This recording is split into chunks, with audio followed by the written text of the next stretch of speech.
দুটোকে সান্ত্বনা দিয়ে কোরআন তেলাওয়াত করে ঘুম দিয়েছি।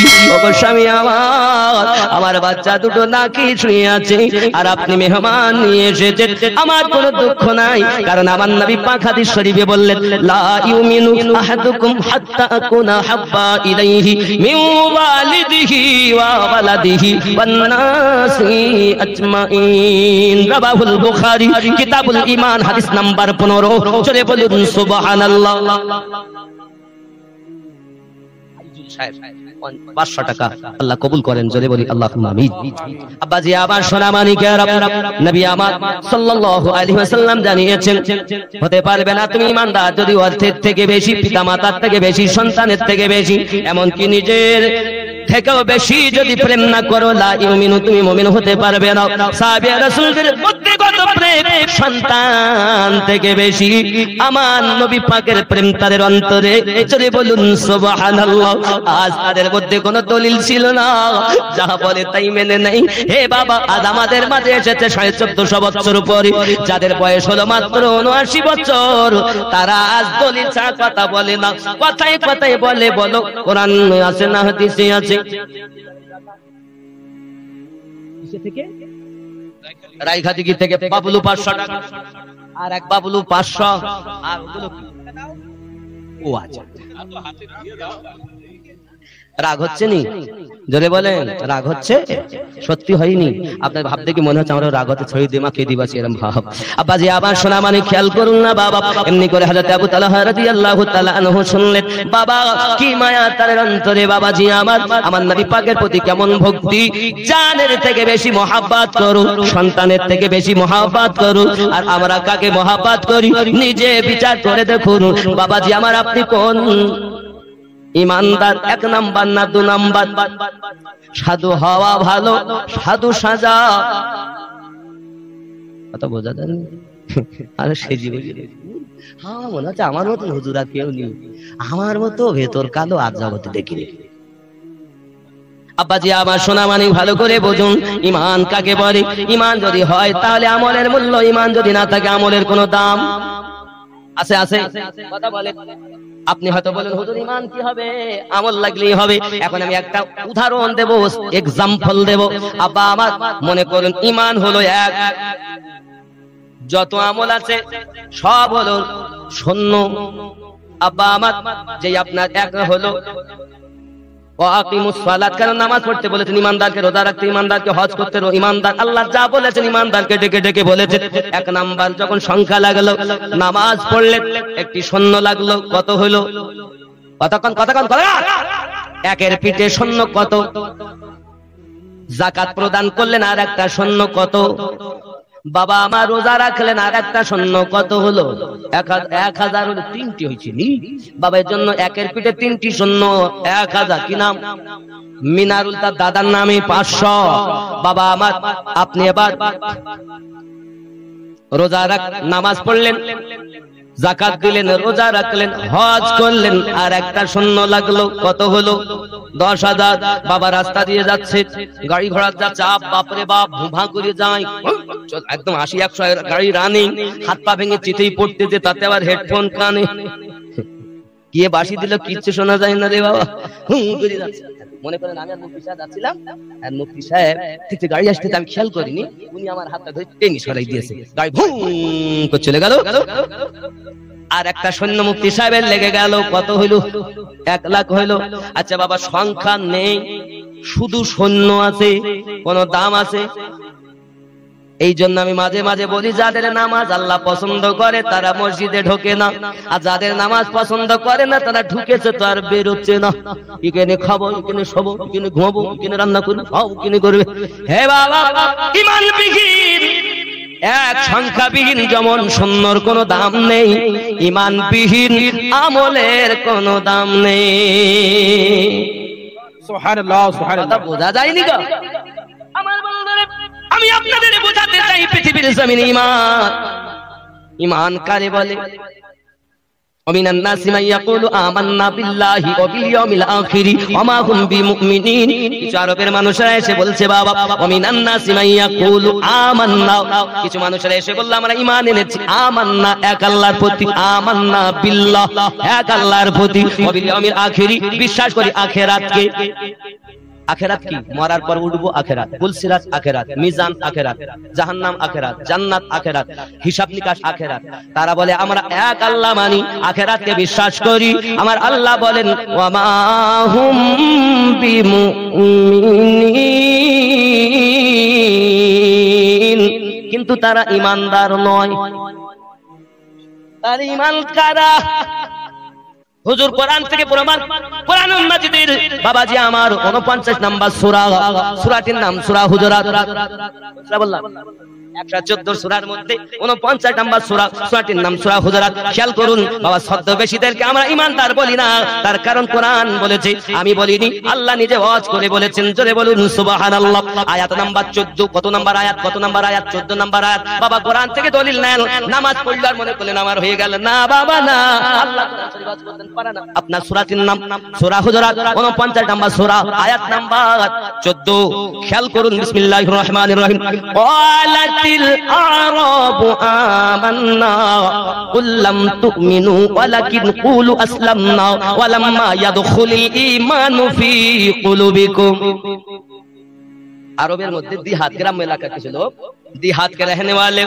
এসে বলল আমরা ঈমান এনেছি আরবের মধ্যে কিছু দিহাতি লোক এসে বলল আমরা ঈমান এনেছি আমার আল্লাহ বললেন নবী আপনি বলুন কুল্লাম তুমিনু বলে দিতে না তোমরা ঈমান আনো নাই ওয়ালাকিন কুলু আসলামনা বরন্ত তোমরা প্রকাশ্যভাবে হুকুম তামিল করেছো বরন্ত তোমরা শুধু মুসলমান সেজেছো টুপি লাগিয়েছো দাড়ি রেখেছো হাব্বা জুব্বা গায়ে দিয়েছো বাবা হাতে তাসবিহ নিয়েছো নামাজ পড়েছো রোজা রেখেছো হজ করেছো যাকাত দিয়েছো সব করেছো প্রকাশ্যভাবে তুমি মুসলমান সেজেছো আমার আল্লাহ বলেন সঙ্গে সঙ্গে বলেন ওয়ালাম্মা ইয়াদখুলিল ঈমানু ফি কুলুবিকুম বলে দিন তাদের অন্তরে বিন্দু মাত্র ঈমান প্রবেশ করেনি বাবা নামাজ পড়ার পর ঈমানদার নয় রোজা রাখার পর ঈমানদার নয় হজ করার পর ঈমানদার নয় হাব্বা জুব্বা লাগানোর পর ঈমানদার নয় বাবা আমার এগুলো ঈমান নয় এগুলো ঈমানদারের আমল তাই আমি আগেই বলেছি বাবা সংখ্যাবিহীন শূন্যের যেমন দাম নাই ঈমানবিহীন আমলের তেমন দাম নাই সুবহানাল্লাহ কথা বুঝেননি বাবা আমি বাবা এখন আস্তে আস্তে কিছু কিছু দলিল দিচ্ছি মোটামুটি উপযুক্ত আল্লাহ করিয়ে নিচ্ছেন মুফতি সাহেবদের দোয়া আমার প্রিয় মুর্শিদের সাদকা আমি শুধু জীবনী করি না এখন আল্লাহ পাক করিয়ে নিচ্ছেন ইনশাআল্লাহ দোয়া আমার কোনো কৃতিত্ব না ওয়াহাবীর যারা নবীর দুশমন তাদেরকে এমন ধরা ধরছি এখন সিয়াসিত্তার দলিলে আর কোরআনের দলিলে নড়াচড়া করতে পারতে না আস্তে আস্তে কালিয়াচক থেকে শুরু করে এই পর্যন্ত মোবাইলেই মোনাজারা চলছে জানেন না ওয়াহাবীদের সঙ্গে এক বিষয় ছিল নবী নূর আর এক ছিল কুল ইন্নামা আনা বাশারুম মিসলুকুম নবী আমাদের মতো মানুষ যে আয়াতে বলছে এই দুটি আয়াতের বিষয় নিয়ে কদ জাকুম মিনাল্লাহি নূরুন ওয়া কিতাবুম মুবিন আল কুল ইন্নামা আনা বাশারুম মিসলুকুম কোরআন থেকে তাফসীর থেকে হাদিস থেকে প্রমাণ দেওয়া হয়েছে ইনশাআল্লাহ আপনি দরবার শরীফ টিভিতেই সার্চ করলে মনে হয় ছেড়েছে কিনা জানি না তবে আশা রাখি যদি আজ না ছাড়ে কালের মধ্যে পেয়ে যাবেন সুবহানাল্লাহ আমরা এমন ধরা ধরব লড়তে পারবে না ওই স্টেজে শুধু বলি চলে গেলাম পরে আর কিছু লয় এমন ভাবে তাদের আমরা দুশমনকে প্রশ্রয় দেই না আমরা ভালোবাসতেও জানি আমরা আঘাত করতেও জানি তুমি যদি ইট মারো তো পাটকেল তো খেতেই হবে আমরা আগে আঘাত করি না আর কেউ যদি আঘাত করে আমরা তাকে ছাড়ি না ঠিক কি না একজন মা 2000 টাকা 100 টাকা নগদ 1900 টাকা বাকি আমার আম্মা জান অনেক টাকা দিয়েছেন যাই হোক মাশাআল্লাহ মাশাআল্লাহ আব্বা আমার আমি একটা বেজে গেছে বেশি লেট করব না মুফতি সাহেব আজ বসে ওই যে কথাটা বলতে বলতে রেখে দিলাম নাকি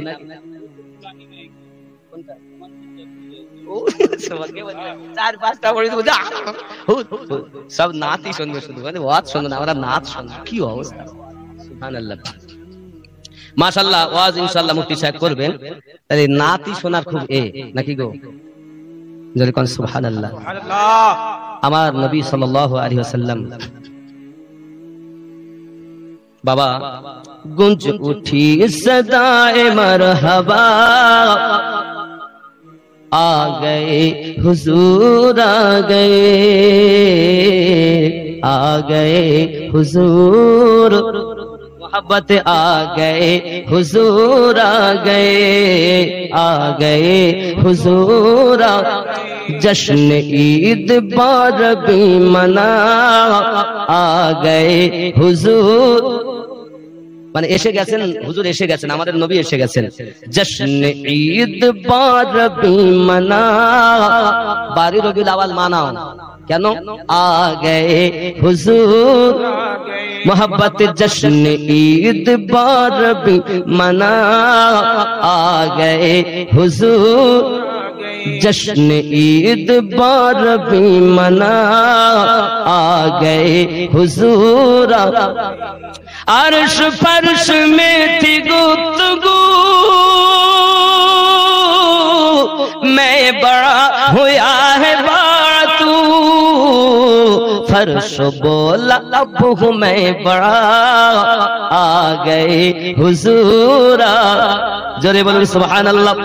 আরশ মানে আকাশ, ফারশ মানে জমিন। আকাশ জমিনের তর্ক হচ্ছে তুই বড় না আমি বড়, তখন জমিন বলতে হ্যাঁ আমি এখন বড়, কেন? আ গয়ে হুজুর, এটাই উর্দু হচ্ছে। আরশ ফারশ মে থি গুফতগু, मैं बड़ा हुआ है बड़ा तू, फर्श बोला अब हूँ मैं बड़ा, आ गए हुजूर, मोहब्बत आ गए हुजूर, गए जश्न ईद बारबी मना, आ गए हुजूर। एकदम কাবার নিকটে গেছেন নবী, তো সব হিলতে লেগেছে, পূজারী চিৎকার মেরে উঠেছে, আর যারা মূর্তি ছিল কাবায় তারা সব সেজদায় পড়ে তারা বলতে গেছে আ গয়ে হুজুর। খেয়াল করে থর থরায় কাঁপনে লাগা, चिख उठी पुजारी क्या हुआ, भूत कह के सजद में गिरे, भूत कह के सजद में गिरे, आ गए हुजूर आ गए, जश्न ईद बारबी मना, आ गए। खूब मोहब्बतें बोलन आ गए हुजूर आ गए, गुंज उठी सदाए मरहबा, आ गए। যখন আমার নবী সাল্লাল্লাহু আলাইহি সাল্লাম ধরায় এলেন, তার আগে অবস্থা ছিল মেয়ে যদি জন্ম নিত তো জীবিত কবর দিত। নারীরা সম্মান দিয়েছেন কে? আমাদের নবী। জোরে কোন সুবহানাল্লাহ। সুবহানাল্লাহ। मारी जा चुकी हो बेटियों, अब अकर फखर से जियो, कट चुका है पंजाए जफा, कट चुका है पंजाए जफा, आ गए हुजूर आ गए, जश्न ईद बारबी मना, आ गए।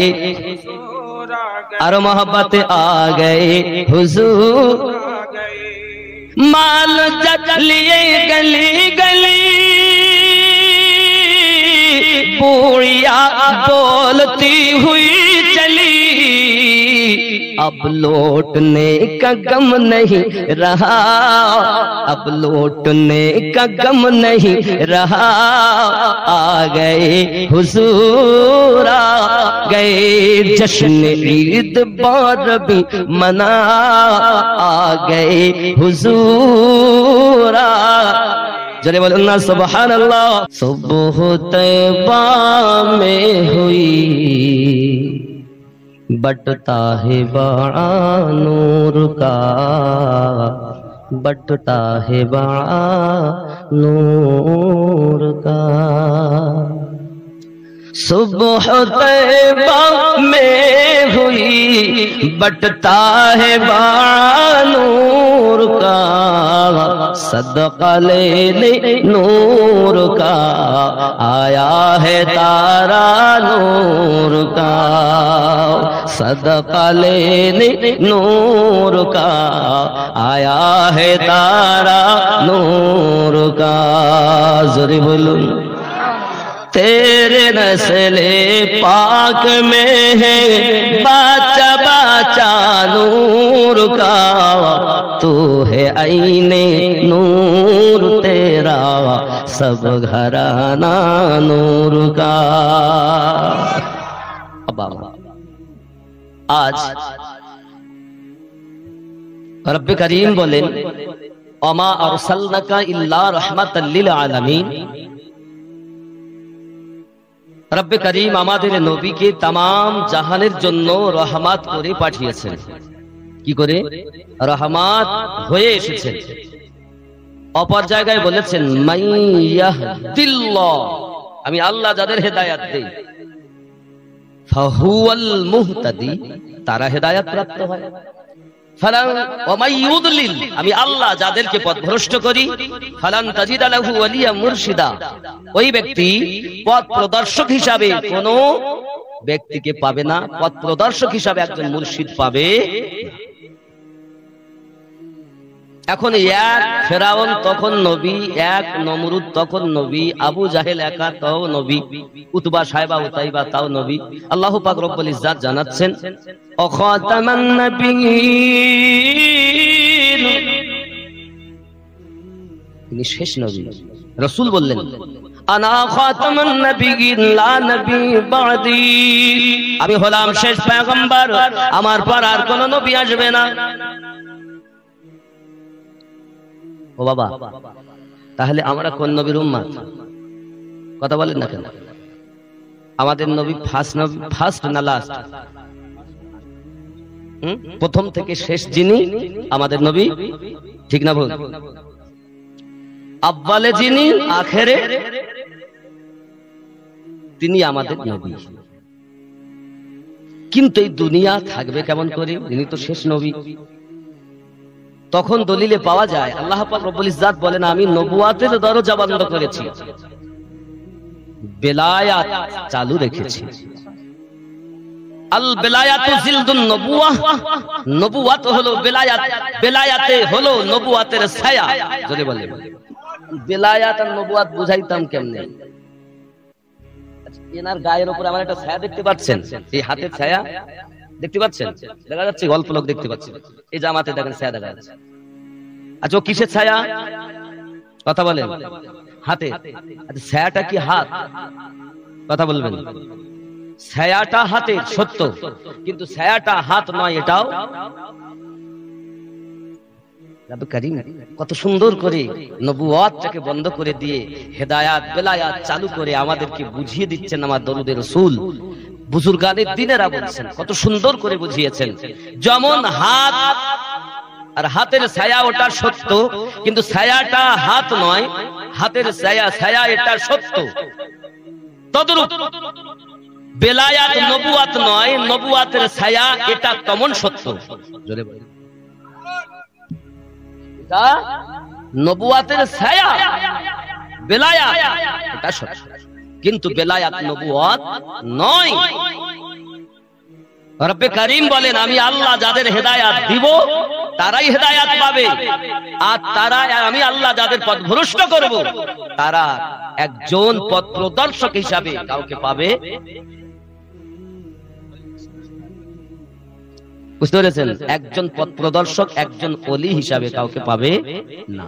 তাফসিরে মাযহারি খুলুন, তাফসিরে বাগাবি খুলুন, তাফসিরে মাদারিক তানজিল খুলুন, বাবাজি আমার তাফসিরে ইবনে আব্বাস খুলুন, তাফসিরে আপনি এমনি করে দেখা যাবে, তাফসিরে ইবনে কাসির খুলুন। এই মোবাইলে আমার 10 খানা তাফসির নোট আছে, প্রত্যেকটাতে আপনাকে দেখাতে পারি এই রূপ ভাবেই মানে এসেছে। সুবহানাল্লাহ বলেন। অন্তত একটা দেখাই, তারপরে আমি বক্তব্য আপনাকে করব। আমি একটি তাফসির করব। যে আয়াতটি পড়লাম এই আয়াতটি হলো সূরা আল কাহাফ। কোন সূরা বললাম? কোরআন শরীফে 114টি সূরা আছে, তার মধ্যে এটা 18 নম্বর সূরা। এটা হলো সূরা 18 নাম্বার, সূরাটির নাম আল কাহফ, আয়াত নাম্বার 17 তার অংশে বলছে বিসমিল্লাহির রহমানির রহিম মান ইয়াহদিল্লাহু ফাহুয়াল মুহতাদ ওয়া মান ইউদ্লিল ফালান তাজিদ লাহু ওয়ালিয়াম মুরশিদা। সুবহানাল্লাহ। মানে দেখেন,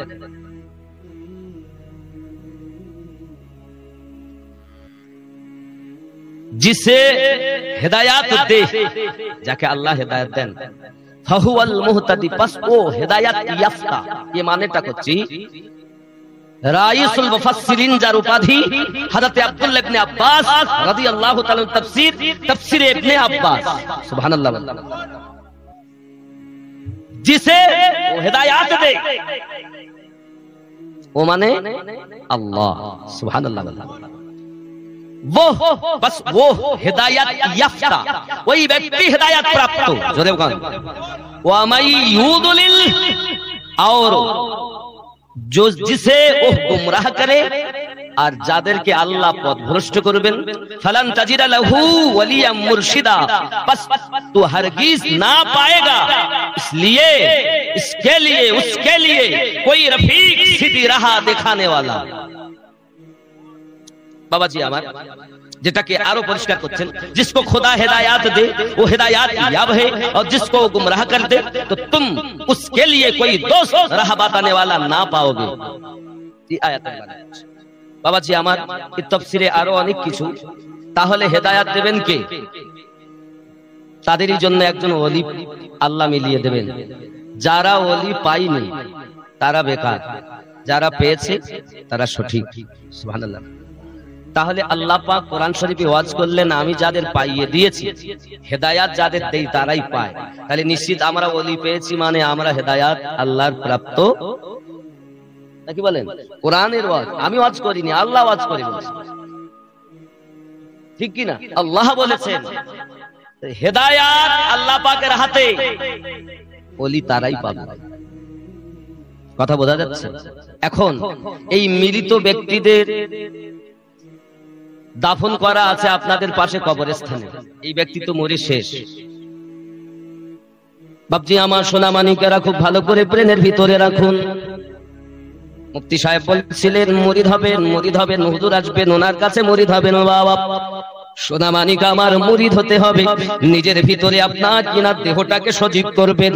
হে বাবাজি আমার, এই দেহ আপনার সজীব থাকবে 50-60 বছর, 70-80 বছর করে। কি খাবে? ভাত, মাছ, গোশত, ডিম, হালুয়া, পোলা, বিরিয়ানি, আপেল, কোফতা, যত রকমের হালাল খাদ্য আপনি দিবেন, দেহ আপনার সজীব হবে।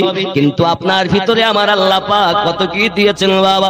নাফস দিয়েছেন, কলব দিয়েছেন, আত্মা দিয়েছেন, দেহ দিয়েছেন। দেহকে তুমি বাঁচিয়ে গেলে, কিন্তু তোমার আত্মা মেরে ফেলে দিয়েছো, কলবটাকে মেরে দিয়েছো। বাবা তুমি তোমার কলবটাকে জিন্দা করে যাও। দেহ যদি তুমি জীবিত করে কবরে যাও, 60-80 বছর পরে মারা যাবে। আর কলবটাকে যদি জিন্দা করে যেতে পারো, মরার পরও কবরে জিন্দা থাকবে, ঠিক না? আব্বাজি আমার সোনা মানিক, এজন্য আমি আপনাদের বলবো, আমার নবী সাল্লাল্লাহু আলাইহি সাল্লাম আমাদের জন্য এখনো মদিনায় কাঁদছেন। কাঁদছেন না? কি কাঁদছেন না? কাঁদেন না? বাবা ওই রাসূলুল্লাহ সাল্লাল্লাহু আলাইহি সাল্লামকে মুহাব্বত করা, ভালোবাসা আমাদের সকলের জন্য কর্তব্য। নবী তো জাহান সাল্লাল্লাহু আলাইহি ওয়াসাল্লাম মদিনা মুনাওয়ারাতে আমাদের জন্য কাঁদতেছে।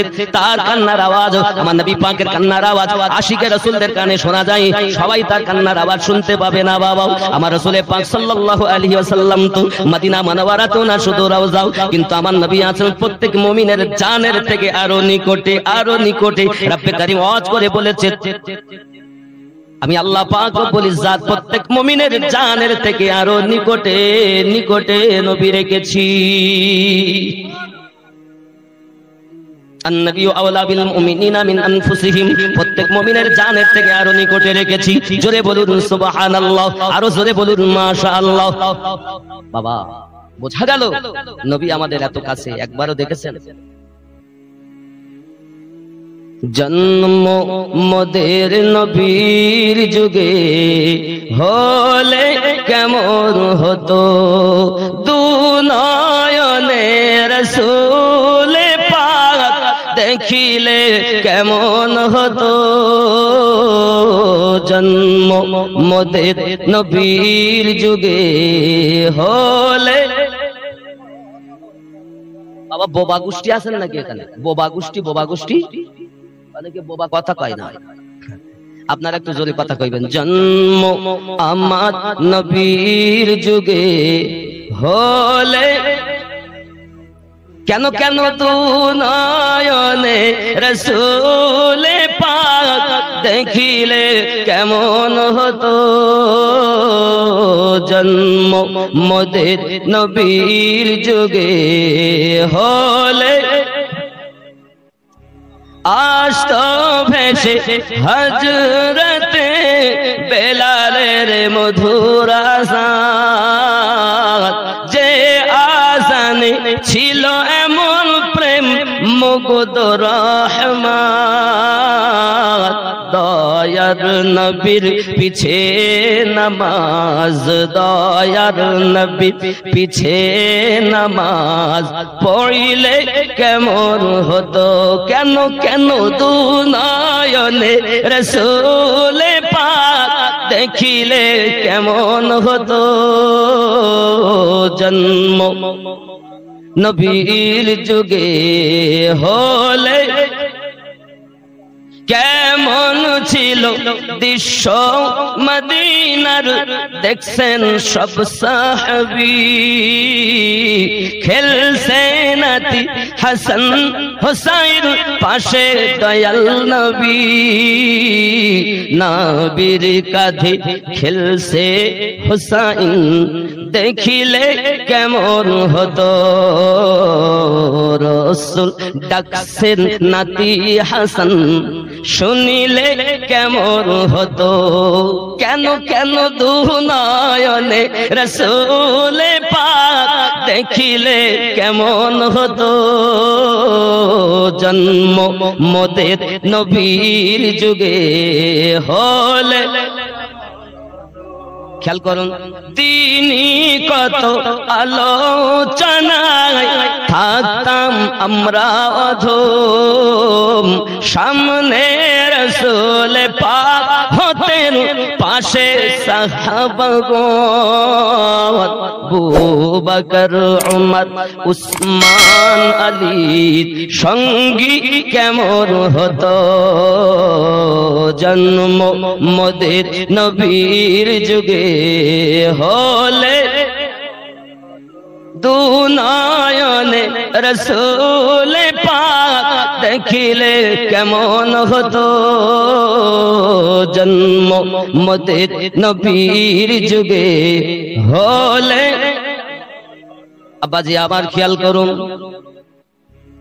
মরার আগে মরো, তারপরে মৃত্যুবরণ করো। জ্ঞান হলো দুই ভাগে বিভক্ত বাবা, এক হলো ইলমে শরিয়ত আর এক হলো ইলমে মারিফাত।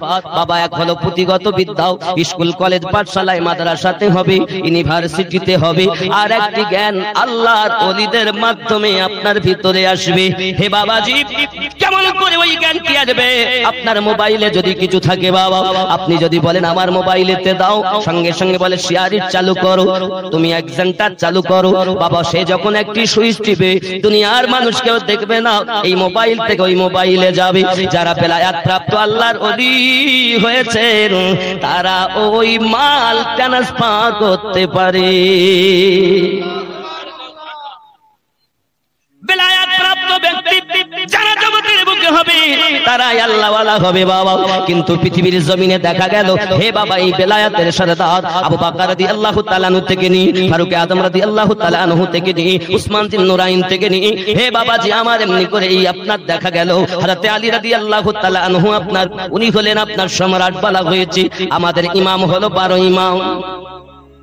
ইমাম, আচ্ছা আরো ইমাম আছে না আপনাদের? এই দক্ষিণ আলীনগর মসজিদে ইমাম আছে না? মালদাতে মসজিদে ইমাম আছে, কালিয়াচকে আছে, বেরেলি শরীফে আছে, কলকাতার ইমাম আছে, মদিনা শরীফ মসজিদ নবাবী, যার যে মসজিদে 1 রাকাত নামাজ পড়লে 50,000 রাকাতে সওয়াব, তারও ইমাম আছে। সব ইমাম কি এক? তো খেয়াল করবেন বাবা, এই সোনামানিকেরা আমার, ইমাম ইমাম ইমাম সবাই নেতা, শব্দটা তো এক, কিন্তু সকলের জ্ঞান পাওয়ার গরিমা আমল এক নয় বাবা। আমলে আকীদায় সবাই কিন্তু পার্থক্য। ইহা ব্যতীত কিছু ইমাম আছেন, যেমন যাদেরকে বলা হয় আপনার হাদিসের ইমাম, ইমাম বুখারী আলাইহি রাহমাত, ইমাম মুসলিম, ইমাম নাসাই, ইমাম তিরমিজি, ইমাম আবু দাউদ, এমনি করে আপনার হাদিসের ইমাম বহু আছেন বাবা। সোনামানিক, ইহা ছাড়া আপনার তরিকত আছে বাবা। আমার তরিকতের ইমাম একজনের নাম হযরত আব্দুল কাদের জিলানী মেহবুবে সুবহানী রাহমাতুল্লাহ আলাইহি, আর একজনের নাম খাজা মাইনুদ্দিন চিশতি আজমেরি রাহমাতুল্লাহ আলাইহি। ইনি হলেন 2 নম্বর তরিকতের ইমাম। হে বাবা খাজা শাহাবুদ্দিন আলাইহি রহমাতুল্লাহ দওয়ান, উনি হলেন আপনার সোহরওয়ার্দিয়া তরিকতের ইমাম। হে বাবা নকশবন্দ খাজা বাহুদ্দিন নকশবন্দ বাবা আমার, এমনি করে শেখ আহমদ হিন্দি আলাইহি রহমাতুল্লাহ দওয়ান, এনারা হলেন নকশবন্দিয়া মুজাদ্দিদিয়া তরিকতের ইমাম। ইমামের অভাব নাই রে বাবা। এখন মসজিদের ইমাম আর হাদিসের ইমাম আর তরিকতের ইমাম কি এক? বুঝবেন আমার কথাগুলো, বুঝবেন বন্ধুরে আমার। আরো ইমাম আছে মুযহাবের ইমাম, একজনের নাম ইমামে আজম আবু হানিফা নোমান ইবনে সাবিত রাদিয়াল্লাহু তাআলা আনহু, একজনের নাম ইমাম শাফি আলাইহি রাহমাহ, একজনের নাম ইমাম আহমদ বিন হাম্বল, আর একজনের নাম ইমাম মালিক আলাইহি রাহমাতুল্লাহ। এনারা হলেন মুযহাবের ইমাম। হে বাবাজি, এত সময় ধরে যে সব ইমামদের কথা বলতেছি, এই সমস্ত ইমাম এই 12 ইমামের দরবারের ভিখারি। সুবহানাল্লাহ। আপনার ইক্তেদা করা ওই ইমামের পিছনে সঠিক হবে তখন, কথা বুঝুন, কখন ইমাম হলো নামাজের টাইম হলো আর ইক্তেদাই তো বিহাজাল ইমাম। ইয়াজিদের দলের পিছনে হুসাইনি মুসলমান ইক্তেদা করে না। पहले देखो जो आगे है वो गद्दार रसूल है या आशिक रसूल है, पहले तो देख लो वो आशिक आले पाक है या गद्दार आले पाक है, पहले देख लो। সবাই তো বলে নামাজ না পড়লে 80 দোজখ হবে, কিন্তু এক ওয়াক্ত নামাজ যদি পড়িয়ে না হয় তার শাস্তি কি হবে? এ ওয়াজ আর এখন তো করে না, এ ওয়াজ আর এখন নাই, শুধু ঠো ঠো, যেখানে গেলে সেখানে ছুটি। ওর থেকে একা পড়া ভালো। তো ওই ইয়াজিদের দলের পিছনে ইমামের পিছনে নামাজ পড়া যাবে? এই 12 ইমামকে, 1 নাম্বার ইমামের নাম হযরত আলী পাক রাদিয়াল্লাহু তাআলা আনহু, 2 নাম্বার ইমাম হাসানে পাক, 3 নাম্বার ইমাম হুসাইনে পাক, 4 নাম্বার ইমাম জাইনুল আবেদিন বাবাজি আমার। এমনি করে আপনার 5 নাম্বার ইমাম দেখা গেল ইমাম বাকর আলাইহি রাহমাহ রাদিয়াল্লাহু তাআলা আনহু। হে বাবাজি আমার 6 নাম্বার, এমনি করে 6 নাম্বার ইমাম জাফর সাদিক রাদিয়াল্লাহু তাআলা আনহু। হে বাবাজি আমার এমনি করে 7 নাম্বার ইমাম মুসা কাজিম, 8 নাম্বার ইমাম আলী রাজা। হে বাবাজি আমার 9 নাম্বার ইমাম তাকি আলী, ইমাম নাকি আলী 10 নম্বরে চলে গেল। 11 নাম্বার ইমাম হাসান আসকারী, 12 নাম্বার ইমাম মেহেদী আলাইহিস সালাম রিদওয়ানুল্লাহি তাআলা আলাইহিম আজমাইন। এই 12 ইমামের কাছে গিয়ে যদি তার আকীদা শাজরাতার নাসাল মিলে যায়, যদি পীর দেখো তাহলে এই শাজরাতে দেখবে, যদি ইমাম দেখো এই নেসালে দেখবে, যদি ইমাম দেখো এখানে দেখবে, হাদিসের ইমাম দেখবে ওই মতো দেখবে, তরিকার ইমাম দেখবে ওই মতো দেখবে, মুযহাবের ইমাম দেখবে ওই মোতাবেক দেখবে। যাদের সমস্ত কিছু ওই দরবারে গিয়ে মিলবে তারা জান্নাতি দলের লোক, আর যাদের ওখানে গিয়ে মিলবে না তারা 72 দলের লোক। সুবহানাল্লাহ। পরিষ্কার, বেশক হক है, কোন এর মধ্যে জোচ্চুরি নাই। কারণ আমার রাসূল বললেন 73টি দলে একটি হবে জান্নাতি, বাকি সব জাহান্নামী। প্যারা রাসূল জবান মুবারাকায় বললেন কুল্লুহুম ফিন্নার, সব জাহান্নামী ইল্লা মিল্লাতান ওয়াহিদাতান, শুধুমাত্র একটা। ক্বালা মান হিয়া ইয়া রাসূলুল্লাহ, ওই দলটি কোন দল হুজুর একটু বলেন। আমার নবী পাক বলেন ক্বালা মা আনা আলাইহি ওয়া আসহাবিহি, আমি আর আমার সাহাবায়ে কেরাম যে দলে, ওই দলটি জান্নাতি দল। জোরে বলেন সুবহানাল্লাহ। হক হ্যায়, কথা বোঝা যায়। ইমাম মোল্লা আলী কারি, যিনি 2 লক্ষ হাদিসের হাফেজ, তিনি আপনার বলতেছেন লা শাক্কা ওয়া আহলুস সুন্নাত ওয়াল জামাআহ, ওই দলটির নাম হলো সুন্নি জামাত। এখন সুন্নি কাদেরকে বলে? হে বাবাজি আমার, সেটা আমার নবী পাক বর্ণনা করেছেন, মাম্মা তাআলা হুব্বে আলে মুহাম্মাদিন সাল্লাল্লাহু তাআলা আলাইহি ওয়াসাল্লাম, মাম্মা তা ওয়া আহলুস সুন্নাত ওয়াল জামাআহ, যারা আমার আলে পাককে মহব্বত করে দুনিয়া থেকে ইন্তেকাল করে গেছেন তারা হলো সুন্নি জামাত। সুবহানাল্লাহ। আর অনেক দল পড়ে রয়েছে শুধু গোল জামা আর গোল টুপির উপরে, গোল জামা পরলি আমার আর গোল টুপি পরলি আবার, এই ওই গোল জামাতের সুন্নি লয়। গোল জামাটাও পরা সুন্নাত, চেরাটাও পরা সুন্নাত, লম্বা টুপি পরাও সুন্নাত, তার ভিতরে কিস্তি টুপি বাদে পরবেন। ওই গান্ধীজির মাথা যেটা আছে ও দুশ্মনেরা পড়ে, দেখলেই বোঝা যায় ওই জিদের দলের মাল। গান্ধীজির মাথায় যেটা আছে নৌকা মতো, এইটা বাদে আশা করো। বাবাজি আমার, আল্লাহ আমাদের সকলকে বোঝার সঠিক তৌফিক দান করুক, সবাই বলি আমিন, আরো জোরে বলি আমিন। আব্বাজি আমার সোনা মানিকেরা, এখন আমাদের জন্য রইল ইলমে তাসাউফ শিক্ষা করতে হবে বাবা।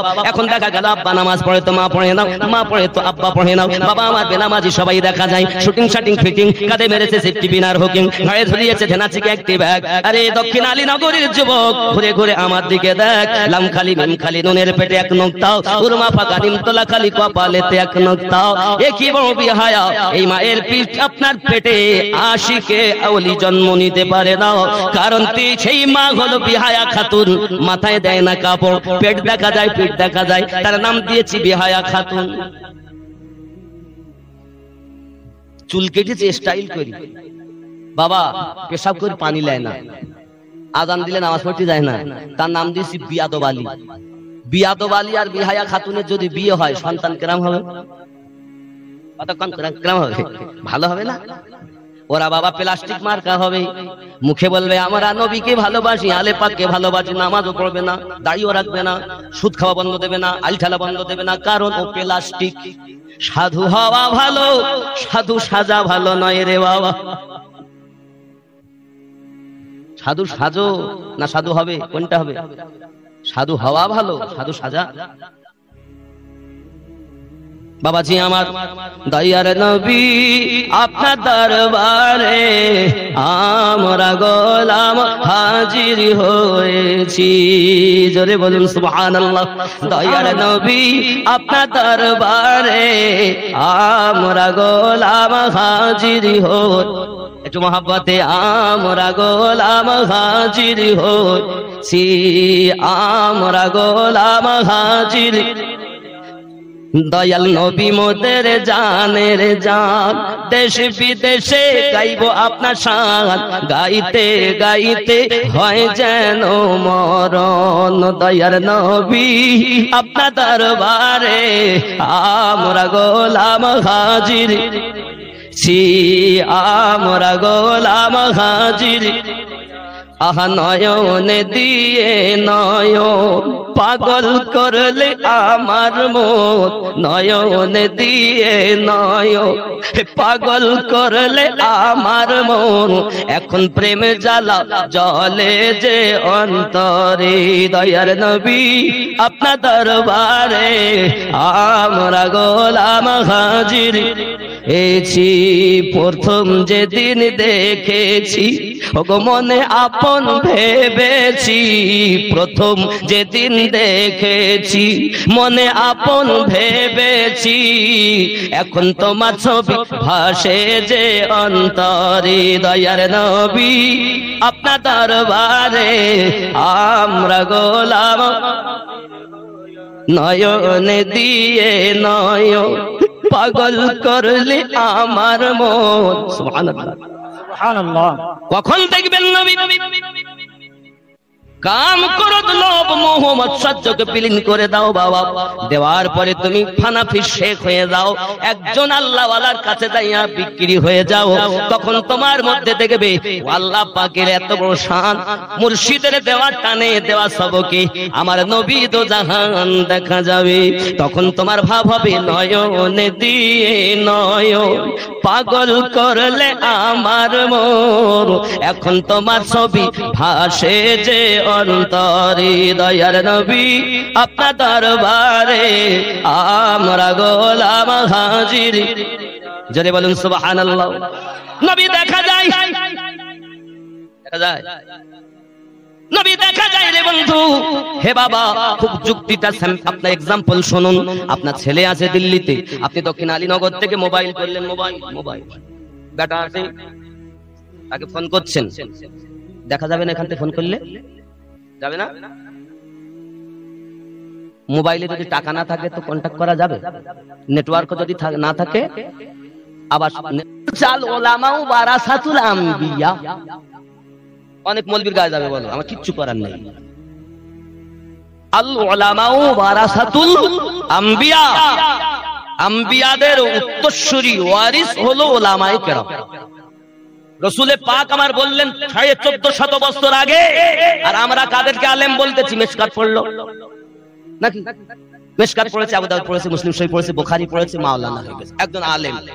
তুমি যারে আলেম বলতেছো আমার নবী কি তখন তো বুখারীর জন্মই হয়নি গো।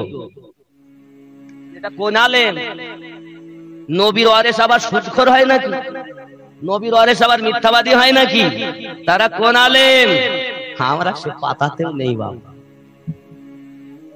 ওই আলেম যে আলেম আমার নবীকে দেখে। আমার ওয়াহারি রহমাতুল্লাহ আলাইহি বলছেন, আলিমউদ্দিন নকশবন্দি রহমাতুল্লাহ আলাইহি, আলেম মানে নবীর নায়েব, আলেম মানে নবীর নায়েব। উনি বলছেন নবীর নায়েব নবীর পাশে দিবানিশি থাকে বসে, যে কাজ করে আল্লাহর আদেশে, চলে নবীর ইশারায়। জোরে কর সুবহানাল্লাহ। সুবহানাল্লাহ। আলেম তারা নবীর পাশে বসে থাকবে। জীবনে নবী দেখিনি তো আপনাকে কি দেখাবে? জীবনে দেখিনি। মুরিদ তার কাছে হও যে নিজেও নবীওয়ালা, আপনাকেও বানাবে নবীওয়ালা। যাত্রার কাছে মুরিদ হইও না। আউলিয়া দুই রকমের, কোরআনে আল্লাহ ওয়াজ করেছেন, মিন দুনিয়া আউলিয়া, আর এক হলো আলা ইন্না আউলিয়া। এক আল্লাহর আউলিয়া আর এক হলো দুনিয়ার আউলিয়া। যে দুনিয়ার আউলিয়া সে হলো গাদায় টান মারবে, এক ওয়াক্ত নামাজুল্লাহ কিচ্ছু নি বলবে আমরা পীর হয়ে গেছি। কথা বুঝেছেন? আর যারা আল্লাহর আউলিয়া হবে তারা নবীতে ফানা হয়ে আল্লাহওয়ালা হয়ে যাবে। সুবহানাল্লাহ। কথা কি বোঝা যাচ্ছে? আবাজি আমার সোনা মানিক, এখন যদি আমি আপনাকে বলি আপনি নামাজ পড়ুন, আপনি নামাজের দিকে যেতে চাচ্ছেন না বাবা। সোনা মানিকেরা আমার, বাবা আমার, আপনি কয় ওয়াক্ত নামাজ পড়েছেন, কেমন সাধনা করেছেন, সংক্ষিপ্ত করে একটি ঘটনা তুলে ধরি। মায়েদের জন্য বলবো, আমার মা খালা করোনা ঝালা পালা শুনে নাও রাতের বেলা। আমার আম্মা দান যদি আবিদা জাহিদা নেককারিনী হয়, এহ জগতে লাভ হবে, বড় জগতে লাভ হবে। ও সোনা মানিকেরা, আমার নবী পাক সাল্লাল্লাহু আলাইহি ওয়াসাল্লামের একজন প্রিয় সাহাবী ছিলেন, নাম ছিল তার হযরত আনাস রাদিয়াল্লাহু তাআলা আনহু। জোরে বলুন সুবহানাল্লাহ। হযরত আনাস রাদিয়াল্লাহু তাআলার মায়ের নাম ছিল উম্মে সুলাইম। নাম এনার প্রথম বিয়ে হয়। তিনি যখন কলেমা পড়ে নেন, মুসলমান হয়েছেন, তো স্বামী তাকে ছেড়ে চলে যায়। একজন ব্যক্তি ওই ঘরে আনাস রাদিয়াল্লাহু তাআলা জন্ম নিলেন। খুব সারমর্ম কথা, কারণ আমি ওই দিকে যাব, দীক্ষার দিকে। আবাজি আমার সোনা মানিকেরা, এমনি করে দেখা গেল, হে বাবাজি আমার, থাকে আনাস রাদিয়াল্লাহু তাআলা কে আপনার কিনা লালন পালন করতেছে বাবা। একদা একজন ব্যক্তি নাম তার আবু তালহা, ইয়া আবু তালহা এখনো মুসলমান হয়নি বাবা। উনি এসে বলতেছে, ওগো উম্মে সুলাইম, আমি রূপ জৈবন দেখে আমি বিবাহ করতে চাই তোমাকে। উম্মে সুলাইম বলে, আমি বিবাহ করতে পারবো না, কারণ আমি হলাম মুসলমান ঈমানদারিনী, তুমি হলে অমুসলিম, তোমাকে বিয়ে করা আমার পক্ষে সম্ভব নয়। সঙ্গে সঙ্গে ডাকতে বলে, তাহলে তুমি কি করলে বিবাহ করবে? বলে, আমি বিয়ে করতে পারি, কত টাকা নেবে বলো, কি নেবে বলো, কিসের বিনিময়ে বিয়ে করবে? উম্মে সুলাইম বলেন, আমি বিয়ে করতে পারি যদি তুমি কলেমা পড়ে মুসলমান হয়ে যাও, আর আমার বিবাহের মোহরানা হবে তোমার কলেমার বিনিময়। সুবহানাল্লাহ। মা যদি ভালো হয় গো, সা ভালো হয়। খেয়াল করুন, উম্মে সুলাইম রাদিয়াল্লাহু তাআলা আনহার কাছে বাবা আবার কলেমা পড়ে নিয়েছেন তিনি। নেওয়ার পরে বিবাহ শাদী হয়। হে বাবাজি আমার, এর সংসারের ভিতরে আপনার আনন্দ অভাব অনাটন আছে বটে, কিন্তু কোন সময় তাদের ভিতরে আপনার অসুবিধা নাই। কলেমা পড়ে নিয়েছে যে আবু তালহা রাদিয়াল্লাহু তাআলা এক ওয়াক্ত নামাজের জন্য যেতেন না বাবা। আমার রাসূল পাক সাল্লাল্লাহু আলাইহি ওয়াসাল্লাম যখন নামাজের কথা বলে দিলেন বাবা, হযরত আবু তালহা রাদিয়াল্লাহু তাআলা নামাজে পড়তে যাচ্ছেন বাবা। সংসারের মধ্যে অভাব অনাটন রয়েছে, সবার শেষে মসজিদে যান, সবার আগে বাড়ি চলে আসে। হে বাবাজি আমার, সবার আগে বাড়িতে আসার পর মসজিদে সরগোল শুরু হয়ে গেল। হুজুর সবার শেষে আসে, আবার আগে যায়। শেষে আসে আর আগে যায়, দোষ কি? অনেক সময় আপনাদের এদিকেও দেখবেন, জুমার ফরজ পড়ি আর মসজিদে কিছু লোক থাকে না। এরকম চালু হয়ে যদি ইদানিং চালু হয়ে সব দিকে এরকম চালু হয়েছে। আব্বাজি আমার সবার শেষে মসজিদে যাওয়া, জামাতে শরীক হওয়া, জলদি করে আবার ফিরে আসা। এমন সময়তে আপনার নবী সাল্লাল্লাহু আলাইহি ওয়াসাল্লামের কাছে যখন আপনার জিজ্ঞাসাবাদ, হুজুর এর জন্য কি শাস্তি, সঙ্গে সঙ্গে আমার নবী পাক ডাক দেন, ও আবু তালহা রাদিয়াল্লাহু তাআলা আনহু, বলো কি ব্যাপার তোমার এমন অবস্থা? হুজুর এত অভাব, এত অভাব, আযান হয়, আমার বিবি পোশাক খুলে দেয়, আমি পোশাক পরিধান করে নামাজ পড়তে আসি হুজুর, তাই সবার লাস্টে আসি, আর যেই কিনা সবার আগে চলে যায়, আমি কি পোশাকটা খুলে দিলে বিবি আমার নামাজ আদায় করবে, তাই সবার আগে আমি চলে যাই। হুজুর আমার যদি ভুল হয় মাফ করে দেবে, তাদের কাছে পোশাক ছিল না, নামাজ কাজা হয়নি, আর আমাদের কাছে পোশাক আছে, নামাজ না। এই ঠিক না? নামাজের কথা বললি গাদালা করে বাবা, এই সোনা মানিক আমার, আমি বোঝাতে চাচ্ছি পৃথিবীর জমিনে কেমন ছিলেন তিনি। এই বাবা আমার, এক সময় দেখা যায় হযরত উম্মে সুলাইম রাদিয়াল্লাহু তাআলা আনহা, স্বামী গেছেন আপনার, সন্তান হয়েছে দুনিয়ার জমিনে। বন্ধু খেয়াল দরুদি নবী সাল্লাল্লাহু আলাইহি ওয়াসাল্লাম নামাজের কথা বলেছেন। এই হযরত আবু তালহা রাদিয়াল্লাহু তাআলা আনহু ছিলেন রাজমিস্ত্রি। এখানে রাজমিস্ত্রি আছে? রাজমিস্ত্রি উনি রাজমিস্ত্রির কাজ জানতেন।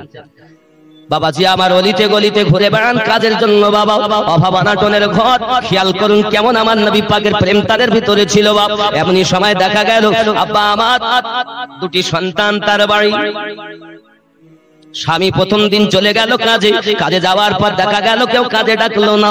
সন্ধ্যা হয়ে গেল, মসজিদ নববীতে নামাজ আদায় করি আপনার কিনা রাত হলে বাড়িতে ঢুকেছি। বাড়িতে ঢোকার পরে তাকে বাচ্চা দুটো ঘুমিয়ে গেছে। বিবি উম্মে সুলাইম বাচ্চা দুটি কই, সারাদিন বাড়ি আসেননি, তারা ঘুমিয়ে গেছে। ওই প্যাকেটটা দেখি, বাজারের প্যাকেটটা দেখে, প্যাকেটটা খালি হয়েছে বাবা, তাতে কোনো খাবার বাজার ঘাট করা নাই, কিছু নাই। স্বামী আমার খবর বলুন, ডাকতে বলতেছেন, ওগো আমার বিবি, এত আমি চেষ্টা করলাম কাজের জন্য, কিন্তু একটু কাজ পেলাম না, এ কারণে বাজার করতে পারিনি বিবি। চিন্তা করলাম আমি যদি বাড়ি যাই, বাচ্চা আমার কাছে খেতে যাবে, কিভাবে আমি খেতে দেব? ওগো বিবি, তাই একটু রাত করে বাড়িতে এসেছি। বিবি বলে, আলহামদুলিল্লাহ স্বামী আপনি বাড়ি এসেছেন, এতটুকুই শান্তি, চিন্তা নাই। আল্লাহ পাক রুজি লেখেননি, এজন্য কর্ম পাওয়া যায়নি, তার জন্য কোনো দুঃখ নাই বাবা। স্বামী স্ত্রীতে আল্লাহর ইবাদতে ত্রুটি করে না রে বাবা, তাদের ভিতরে খাবার নাই, তাদের পোশাক ভালো নাই, কিন্তু ইবাদতে কোনো রকম ত্রুটি নাই। জোরে বলুন। ফজরের আযান হয়ে সঙ্গে সঙ্গে বেরিয়ে গেছে। সকালে ছেলেপিলে আবার খাবার চাল, সারা রাত না খেয়ে, সারাদিন না খেয়ে বাবাজি আবার ফজরের নামাজ পড়লেন, নামাজ পড়ে আবার গেলেন, কোনো কাজকর্ম পাওয়া গেল না বাবা। সারাদিন হয়ে গেল।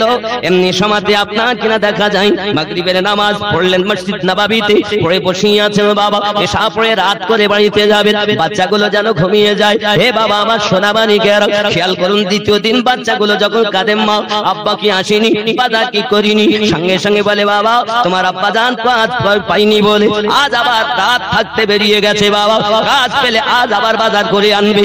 কেঁদো না বাবা, কেঁদো না। মা জননী আমাদের ক্ষুধা সহ্য হয় না মা, এমন কিছু খাবার আমাদের দেন, এমন কিছু খাবার দেন। মা জননী পানি পান করিয়ে রাখে, একটা ডেকচিতে আপনার কিনা পানি দিই, কিছু পাথর দিই, আপনার নিচে আপনার জাল দিতেছে। বাবা তোরা শান্ত হ, রান্না করছি, তোরা খাওয়া দাওয়া করবি। হে বাবাজিরা আমার, মা ওই হাড়িয়ার নামাতেও পারে না, জাল দিয়ে চলেছে। ছোট দুটি বাচ্চা কত সময় সহ্য করবে বাবা? ওই বাচ্চা দুটি মায়ের কাছে কাঁদে, মা খাবার কি রান্না কি হয় না? বাবা আমার তোমরা শান্ত হও। মা কোরআন তেলাওয়াত করে বাচ্চাগুলোকে ঘুম পাড়িয়ে দেয়। জোরে বলুন। আমার মা খালা শুনে নাও, রাতের বেলা আমাদের ঘরে সিরিয়াল তো চলে, আমাদের ঘরে সিনেমা তো চলে, আমাদের ঘরে আল্লাহর কোরআন চলে না রে মা জননী। আল্লাহর কোরআন যদি তেলাওয়াত করতে পারো, এহ জগতে লাভ হবে, তোমার সন্তানগুলো নেক জন্ম নেবে। কোরআন তেলাওয়াত করে বাচ্চা ঘুম দেবে, দরুদ পড়ে বাচ্চাগুলোকে জাগাবে মা, যেন শরীয়তের খেলাফ কাজ করো না রে মা। খেয়াল করো মা জননী আমার, পৃথিবীর জমিনে হযরত উম্মে সুলাইম রাদিয়াল্লাহু তাআলা আনহা বাচ্চাগুলোকে ঘুম দিয়েছেন বাবা কোরআন তেলাওয়াত করে। আর আমাদের ঘরে শুধু সিরিয়াল। रोजी खुदा ने दी है खिलाते हैं मुस्तफा, روزی خدا نے دی ہے کھلاتے ہیں مصطفیٰ روزی خدا نے دی ہے روزی خدا نے دی ہے کھلاتے ہیں مصطفیٰ دنیا ہے ایک خدا کی چلاتے ہیں مصطفیٰ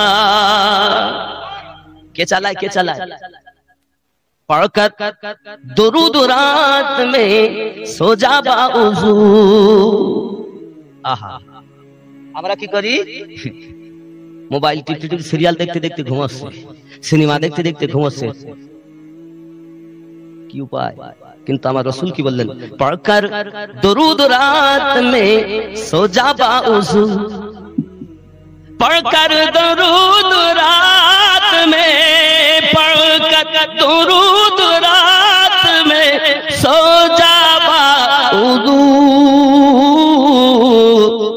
मैंने सुना है ख्वाब में आते हैं मुस्तफा जरे बोल পড়তে পড়তে ঘুমিয়ে যাবে আমার নবী শব্দের মাধ্যমে আপনাকে দেখা দেবে রে বাবা যে রাসূল ডাক্তার শিবশক্তি সরোজির ঘরে দেখা দিতে পারে ওই নবী আপনার আমার ঘরে এসে দেখা দিতে পারে হে বাবা সুদ খেলে নবী দেখা যাবে না মিথ্যাবাদী হলে নবী দেখা যাবে না আলঠালা হলে নবী দেখা যাবে না আব্বা মাকে কষ্ট দিলে নবী দেখা যাবে না বাবা শরীয়তের আমল করতে হবে হুকুম পালন করো নিষেধ বর্জন করো তোমার এই আত্মা অন্তর চক্ষু দিয়ে নবী দেখা যায় জোরে বাবাজিরা আমার খুব ভালো করে ব্রেনের ভিতরে রাখুন এমনি করে দেখা যায় হযরত উম্মে সুলাইম রাদিয়াল্লাহু তাআলা বাচ্চাটাকে টেনে টেনে আপনার উঠিয়ে নিয়ে ঘরের ভিতরে শুইয়ে দেয় গভীর রাতে স্বামী বাড়ি আজকেও দেখছে যে সালাম দিলেন দরজা আসসালামু আলাইকুম ইয়া আহলাল বাইত স্ত্রী উত্তর দিলেন ওয়া আলাইকুমুস সালাম ওয়া রাহমাতুল্লাহি ওয়া বারাকাতুহু আমরা কেউ সালাম দে বাড়ি যাই গো আমার বাড়ি যাই সালাম দেয় আমার বাড়িতে আমি কার সালাম দেব বউ দেয় না স্বামীকে স্বামী দেয় না বউকে গ্রামের লোক মনে করে ইমাম আমারে সালাম দেখ আমি মেম্বার আমি কেন দেব ও বলতে আমি মাস্টার আমি কেন দেব ইমাম দেবে মনে করতে আমি কেন দেব আমি নুদ্দিন আমার দেখ আর আমি মনে করতে আমি হুজুর আমি কেন দেব মাস্টার আমার ডাক্তার আমার দেখ কে কার গরমে চলছে যদি আগে সালাম দাও লাভ হবে না লস হাদিস শরীফের মধ্যে আসছে হযরত আবু বকর রাদিয়াল্লাহু তাআলা আনহু কি আপনার বারবার প্রথম মাওলায়ে পাক সালাম দিতেন সিদ্দিককে দিতেন না আগে দিতেন তিনি বাবা আমার একদিন মাওলায়ে পাক স্বপ্ন দেখছেন বেলায়েতের সম্রাট যিনি স্বপ্ন দেখছেন তিনি স্বপ্নতে আল্লাহর জান্নাত দেখেছেন জোরে বলুন প্রবেশ করেছেন প্রবেশ করে দেখছেন জান্নাতের ভিতরে বড় একটা সিংহাসন রাখা আছে ওই সিংহাসনের গায়ে লেখা আছে দুনিয়ায় যারা আগে আগে সালাম দেবে সেই ব্যক্তি ওই জান্নাতের সিংহাসনের অধিকারী হবে মাওলা আলী রাদিয়াল্লাহু তাআলা নু বলে আমি তো এতদিন সালাম দিয়েছি না জেনে আজ আবু বকর রাদিয়াল্লাহু তাআলা নু আসছেন যখন আমি সালাম দেব না সালাম যেন উনি আমায় দেয় জোরে বলুন আবু বকর রাদিয়াল্লাহু তাআলা আসছেন দরবারে আর বাড়ি যাচ্ছেন আমনের সামনে দেখা তিনি সালাম দিচ্ছেন না সিদ্দিক আকবর রাদিয়াল্লাহু তাআলা দরবারে আর বাড়ি যাচ্ছেন আমনের সামনে দেখা তিনি সালাম দিচ্ছেন না সিদ্দিক আকবর রাদিয়াল্লাহু তাআলা চিন্তা করছেন আমার ব্যবহারে আমার আখলাতে কথাবার্তায় ব্যথাটা পেল নাকি তা কি জানি কিছু বলে না কেন তো যাক উনি না দেখ আমি দেই আসসালামু আলাইকুম ওয়া রাহমাতুল্লাহি ওয়া বারাকাতুহু উত্তর দিলেন মুসাফা হলো চললেন ইনি বাড়ি গেলেন উনি দরবারে যাচ্ছেন কিন্তু মনটা খারাপ আমার দয়াল নবী অন্তর্যামী বলছে কি ব্যাপার সিদ্দিক মনটা খারাপ হুজুর একটা চিন্তা করছিলাম আমার নবী অন্তরের খবর জানে না যদি বলেন জানার মতো ক্ষমতা আল্লাহ নবীকে দিয়েছেন কিনা হাগো বলেন না কেন ये ক্ষমতা দিয়েছেন ও বাপ তোমার যেমন মোবাইলে ব্লুটুথ আছে আমার মোবাইলে চালু করলে তোমার ব্লুটুথ সেট হয়ে যায় আমার নবী পাক সাল্লাল্লাহু আলাইহি সাল্লামের এমন ব্লুটুথের পাওয়ার হাউস আল্লাহ বানিয়েছেন রব্বে কারীম বলেন লাকাদ মান্নাল্লাহু আলাল মুমিনিনা মিন আনফুসিহিম আমি মুমিনদের প্রতি দয়া করেছি তাদের মধ্যে আজমাত আলা পাওয়ার ওয়ালা রাসূল পাঠিয়েছি সুবহানাল্লাহ সুবহানাল্লাহ খেয়াল করেন সালাম দিচ্ছেন হুজুর আমাকে সালাম দেননি, মনটা খারাপ, কিছু ভুল টুল আমার হয়ে গেল, কি আমার ব্যবহারে কষ্ট পেল, এটাই আমার চিন্তা ভাবনা। ঠিক আছে, আলীকে ডাকো। ডাকা হলো। আলী তুমি সালাম দিলে না?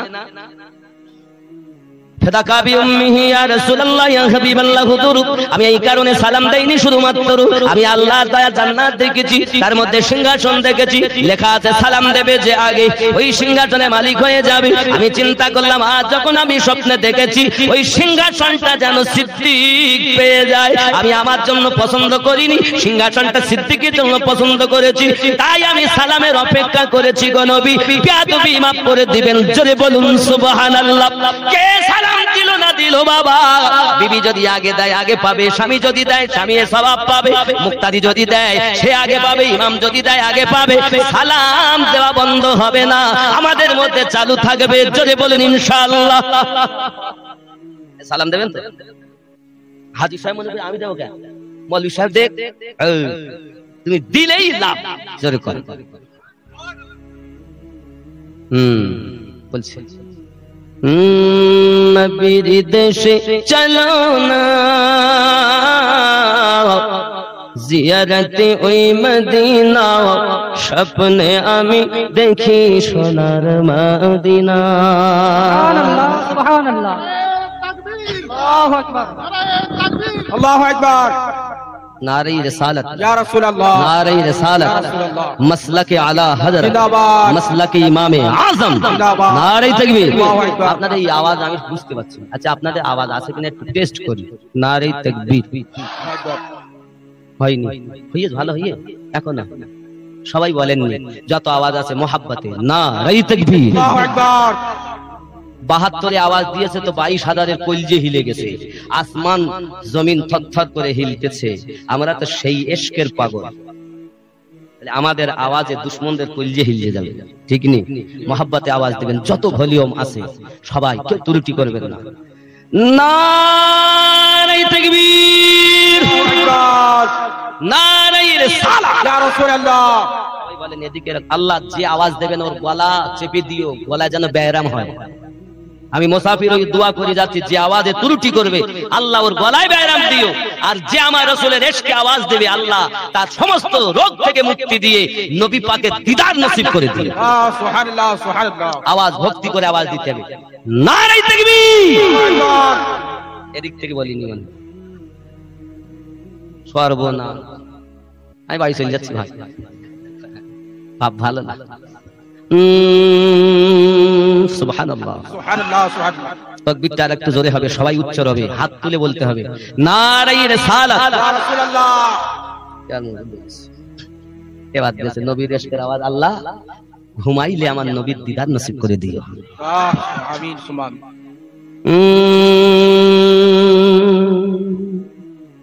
নবীর দেশে চলো না, জিয়ারতে ওই মদিনা, স্বপ্নে আমি দেখি সোনার মদিনা।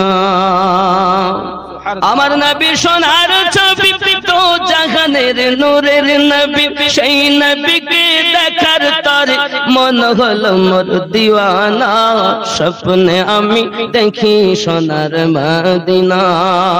নবীর দেশে চলো না,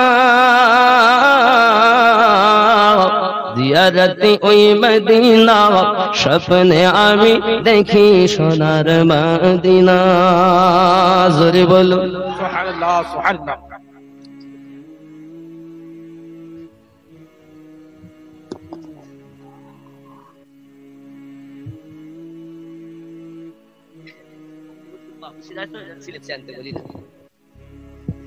বাবা কিছু করার নাই, একদিনে তো রেস্ট পাচ্ছি না, কি করব? এইভাবে চলবে এখনো 17 চৈত্র পর্যন্ত। কথা বুঝেছেন? 18 তারিখ তারাবি পড়বো, আর 19 তারিখে আল্লাহ চাইলে রোজা হবে। তিথি বলতেছে এবার যদি চাঁদের দিক হয় তাহলে এক দিন হেরফের হবে, নাহলে রোজা এসেই চিন্তা নেই। জোরে বলুন সুবহানাল্লাহ, সুবহানাল্লাহ। নবীর দেশে চলো না,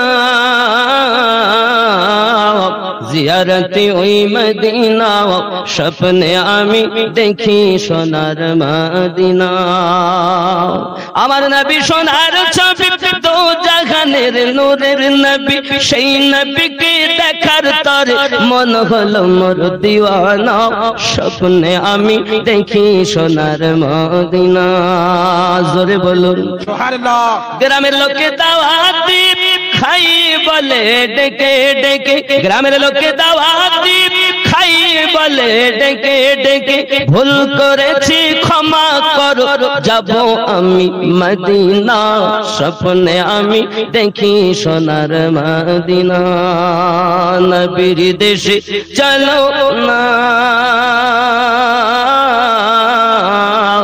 জিয়ারতে ওই মদিনা স্বপ্নে আমি দেখি সোনার মদিনা জোরে বলুন সুবহানাল্লাহ সুবহানাল্লাহ খোদা তোমার কাবা ঘর নিও মোদের মেহমান করে আমিন আল্লাহ তোমার কাবা ঘর নিও মোদের মেহমান করে কত হাজিরা সব তপ করে মোদের কেন ডাকো না স্বপ্নে আমি দেখি সোনার মদিনা নবীর দেশে চলো না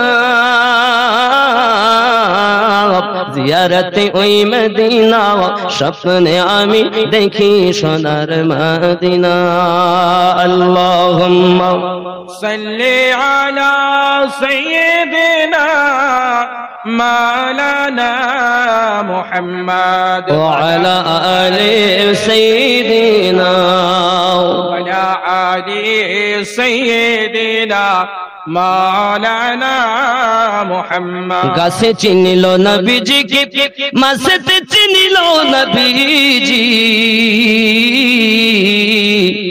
উম্মত হইয়া চিনিলাম না রে চিনিল বনের হরিণী আল্লাহুম্মা সাল্লি আলা সাইয়্যিদিনা মাওলানা মুহাম্মদ ওয়া আলা আলি সাইয়্যিদিনা ওয়া আলা আলি সাইয়্যিদিনা মাওলানা মুহাম্মদ বন্ধু আমার বাবাজিরা দ্বিতীয় রাতে যখন আপনার স্বামী বাড়ি এসেছে দুঃখ মনে নাই স্বামীর সেবা তত্ত্ব বদনে লেগে গেল বাবা আজও যখন কাজ পাননি কোনো চিন্তা নাই আল্লাহর ইবাদতে কোনো অলসতা নাই গো কিন্তু আজ যদি আমাদের ঘরের মা খালা হতো তারা কি বলতো তুমি একটু খাবার দিতে পারো না ছেলেগুলো না খেয়ে মজলিসে ট্যাটা করতে যে তুমি সারাদিন পর এখন বাড়ি এসেছো তুমি যত বড় হুজুর হও তোমার বউ বলো তোমার হুজুর মানে না ঠিক না ভুল গ্রামের লোক দেখবেন সব হুজুর হুজুর করে আর বউ বলবো কত নাম্বার হুজুর আমি ভালো জানি এই ভালো করে বোঝেন আমার কথাটা বোঝেন বাবা স্বামী আর স্ত্রীতে মোটে একজন আল্লাহর বড় ওলি প্রতি তপস্যা করেন তিনি বাড়ি থেকে চলে যান এমন সময়তে বউ দেখে প্রতিদিন মানে ঘরের উপর দিয়ে একজন আল্লাহর ওলি বান্দা হাওয়াতে উড়ে উড়ে যায় জোরে কোন সুবহানাল্লাহ সুবহানাল্লাহ বউ প্রতিদিন দেখে আর বলে আল্লাহ এই পীর সাহেবের যদি পাতাম তা আমি মুরিদা হয়ে যেতাম একদিন স্বামীরই বলতেছে হ্যাঁ গো তুমি কিরকম পীরগিরি করবো দেখো দিদি প্রতিদিন একজন আল্লাহর ওলি যায় এর উপর দিয়ে আমি যদি একটু মুরিদ হতাম এই পীরকে যে পেলেই মুরিদ হয়ে যেতাম তখন স্বামী বলতে তুমি জানো যে ওই হাওয়া দিয়ে উড়ে যায় সে আমি ছিলাম সুবহানাল্লাহ ও সুবহানাল্লাহ তখন বলতেছে ও তাই ওই জন্য একটু বেঁকে বেঁকে যাচ্ছিল আগে মুরিদ হয়ে বলে তার যেই বলেছে আমি প্রত্যেক বিটি ছেলে দেখবেন আপনাকে বলছে আমি হয়ে তোমার সংসার করলাম বাপের বিটি বলি অন্য কেউ করবে না ঠিক বলছি না বলবো 100 ঘর হলে 100 ঘরে আমার রাসূল বলেন মেয়েরা বেশি জাহান্নামে জ্বলে স্বামীর না শুকরিয়া করার জন্য মনে করেন আপনি বাজারে যাচ্ছেন তা বউ বলি থাকো সবাই সব তো হইলো তা আমার একটা কাপড় এনে দিয়ে কোন দিন বাজার থেকে কাপড় নিয়ে আসবা এন্ড স্বামী গেছে বাজার ঘাট করে দেখা হয় পয়সা শেষ নইলে খেয়াল নেই তাড়াহুড়ো করে বাড়ি চলে আসে বেলা হয়ে যাচ্ছে রান্না করবে আবার দুপুরে যেই বাড়ি গিয়েছিস তা বউ বলতেছে শাড়ি কই, তা বলতেছে যা, সে মনে নাই। একবার চাইলে কবে তুমি আমার দিয়েছো? আপনি সব সময় দেন, একদিন অসুবিধা। কোন দিনটা আমি একবার চেয়ে পেয়েছি বলো? যদি বলো টাকা নেই, তারপর আমার বেলায় তো থাকবে না, সবার বেলায় থাকে, আমার বেলায় থাকে। ঠিক বলছি না ভুল? ঠিক। আমার সোনা, এই নারীরা বেশি জাহান্নামী হবে। যে কোনো কায়দায় আপনার সঙ্গে আপনার স্বামীর বিয়ে হয়ে গেছে, চাই আপনি হয়তো চাননি, তো ধৈর্য ধরেন। ধৈর্য ধরলে ওই ঘরে আল্লাহ রহমত বর্ষণ করবে। সুবহানাল্লাহ। হয়তো আপনার স্ত্রী আপনার ভালো হয়নি, আপনি ধৈর্য ধরেন, মারবেন না তাকে, বুঝাবেন, ধৈর্য ধরে থাকবেন। আল্লাহ এই জন্য বলেছেন ইন্নাল্লাহা মাআস সাবিরিন, আমি ধৈর্যধারীকে ভালোবাসি। সুবহানাল্লাহ। 2 নাম্বার, হয়তো কারো দেখা যাচ্ছে স্বামী মনের মতো হয়নি, ধৈর্য ধরবেন, আমার আল্লাহ পাক আপনার রুজিতে রোজগারে বরকত দেবে। জোরে বলেন আমিন। আরো জোরে নারে তাকবীর, নারে তাকবীর, নারে রিসালাত, নারে রিসালাত, নারে হায়দারি, নারে হায়দারি, উলামায়ে আহলে সুন্নাত, নারে তাকবীর, নারে রিসালাত। ইয়া রাসূল। মাশাআল্লাহ, মাশাআল্লাহ। বসুন, বসুন বাবাজি, বসুন। মোহাব্বতে ইয়া রাসূলুল্লাহ, ইয়া হাবিবাল্লাহ, ইয়া রাসূল। আগে আসবেন আপনারা, এদিকে ইয়া মোহাব্বতে ইয়া রাসূলুল্লাহ। বাবাজি খেয়াল করেন, নবী দো জাহান সাল্লাল্লাহু আলাইহি ওয়াসাল্লাম, নবী দো জাহান সাল্লাল্লাহু আলাইহি ওয়াসাল্লাম মদিনাতে এখনো আমাদের জন্য কাঁদছেন। আশিকটা আওয়াজ শুনে আব্বাজি আমার, এজন্য আমি আপনাকে অনুরোধ করব, আমার রাসূলের প্রেমে ইশকে আপনি মাতোয়ারা হন। চলুন বাবা, আমার দেখা গেল দ্বিতীয় রাত স্বামী স্ত্রীতে তাহাজ্জুদ নামাজ আদায় করে, জোরে কোন সুবহানাল্লাহ। তৃতীয় রাতে স্বামী আমার আবার চলে গেলেন বাড়ি থেকে বেরিয়ে গো বাবা, এমন সময়তে ফজরের নামাজ মসজিদ নববীতে আদায় করি, উনি আবার গেছেন আপনার মদিনাতুল মুনাওয়ারার আপনার এলাকায় ঘুরতেছেন। যদি কেউ কাজে কর্মে ডাকি, 3 দিন হয়ে গেল বাবাজি আমার, 3 দিনের দিন কোনো কাজ পাওয়া গেল না, পরেশান হয়ে গেলেন, কি হবে কি হবে বাবা। এইদিকে বাচ্চাগুলো দিনের বেলা সকাল বেলা বলে, মা আব্বা কই 3 দিন ধরে কি বাড়ি আসে না, খাবার কি নিয়ে আসে না, বাজার ঘাট কি করে না? বলে হ্যাঁ বাবা, বাজার ঘাট তো অবশ্যই করতে পারিনি, তোমার আব্বা বাড়ি তো অবশ্যই আসে, কিন্তু কাজ পায় না বলে বাজার ঘাট করতে পারে না। মা গো, আমরা ক্ষুধা সহ্য করতে পারি না মা। সঙ্গে সঙ্গে দেখা গেল, হে বাবাজি আমার, পাশের বাড়ির থেকে আপনার গম মাই করতেছে বাবা। সঙ্গে সঙ্গে ডাক দিয়ে বলতেছেন, মা তারা ওই গম কিছু রেখেছে বাড়ি, যদি তাদের কাছ থেকে হাওলাত করে নিয়ে আসি, ধার করে নিয়ে আসি, তাহলে ওই গম দিয়ে আমাদের রুটি বানাইয়া দেবেন। বাচ্চা দুটি মায়ের কাছে শুনে মা বলে, ঠিক আছে বাবা, যাও না গম নিয়ে এসো, আমি ওই গমগুলো পিষাই করে আটা থেকে রুটি বানিয়ে তোমাদের খাওয়াবো। বাচ্চা দুটো চলে গেল। ওগো চাচাজি, 3 দিন পানি ছাড়া কিছু খাইনি গো, একটু আমাদের খাবার দেন না। আপনাদের যদি চাল তাকে দেন, নইলে গম আছে বাড়িতে গম দেন, নইলে আমাদের খাবারের একটু ব্যবস্থা করে দিন, 3 দিন ধরে আমরা কিছু খাই না বাবা। এমনি সমাতে তারা অল্প কিছু গম দিয়েছেন বাবা, ওই গমগুলো নিয়ে এসেছে জামাই করে আম্মা জানকে বলতেছেন, মা গো এই যে গম নিয়ে এসেছি, মা ওগুলোকে জাতায় নিয়ে পিষাই আরম্ভ করে দিয়েছে, অল্প আটা হয়েছে, এই আটা দিয়ে আপনার কিনা দেখা গেল 2 খানা রুটি বানিয়েছেন মোটা। এমন সময় রুটি দেখে বাচ্চা দুটো আনন্দ করে, ওগো মা 3 দিন পরে খাবার পাবো। হে বাবাজি আমার সোনা মানিকেরা, ওই বাচ্চা দুটো আপনার আনন্দ করতেছে, রুটি বানানো হয়ে গেল। মা ডাক দিয়ে বললেন, বাবা রে, রুটি তো খাওয়া হবে, অসুবিধা নেই, আমিও ক্ষুধার্ত, তোমরাও ক্ষুধার্ত, তোমার আব্বাও 3 দিন ধরে কিছু খায় না রে বাবা, আব্বাকে আসতে দাও, এলে আমরা 4 জনাতে আনন্দ করে রুটি খেয়ে দেব। বাচ্চা দুটি বলে, মা জননী গো ক্ষুধা পেয়েছে, বাবা আয় আমার বুকে আয়। মা বাচ্চা দুটোকে বুকে লাই আর কোরআন তেলাওয়াত করে করে বাচ্চা দুটোকে সান্ত্বনা দেয়। বাচ্চা দুটো ঘুমিয়ে যায়, তাদেরকে নিয়ে ঘরের কোণাতে শুইয়ে দিয়েছে। জোরে বলুন সুবহানাল্লাহ। সারাদিন কাজ পাওয়া গেল না বাবা। মাগরিবের নামাজ আবু তালহা রাদিয়াল্লাহু তাআলা আনহু মসজিদ নববীতে আদায় করছেন বাবা।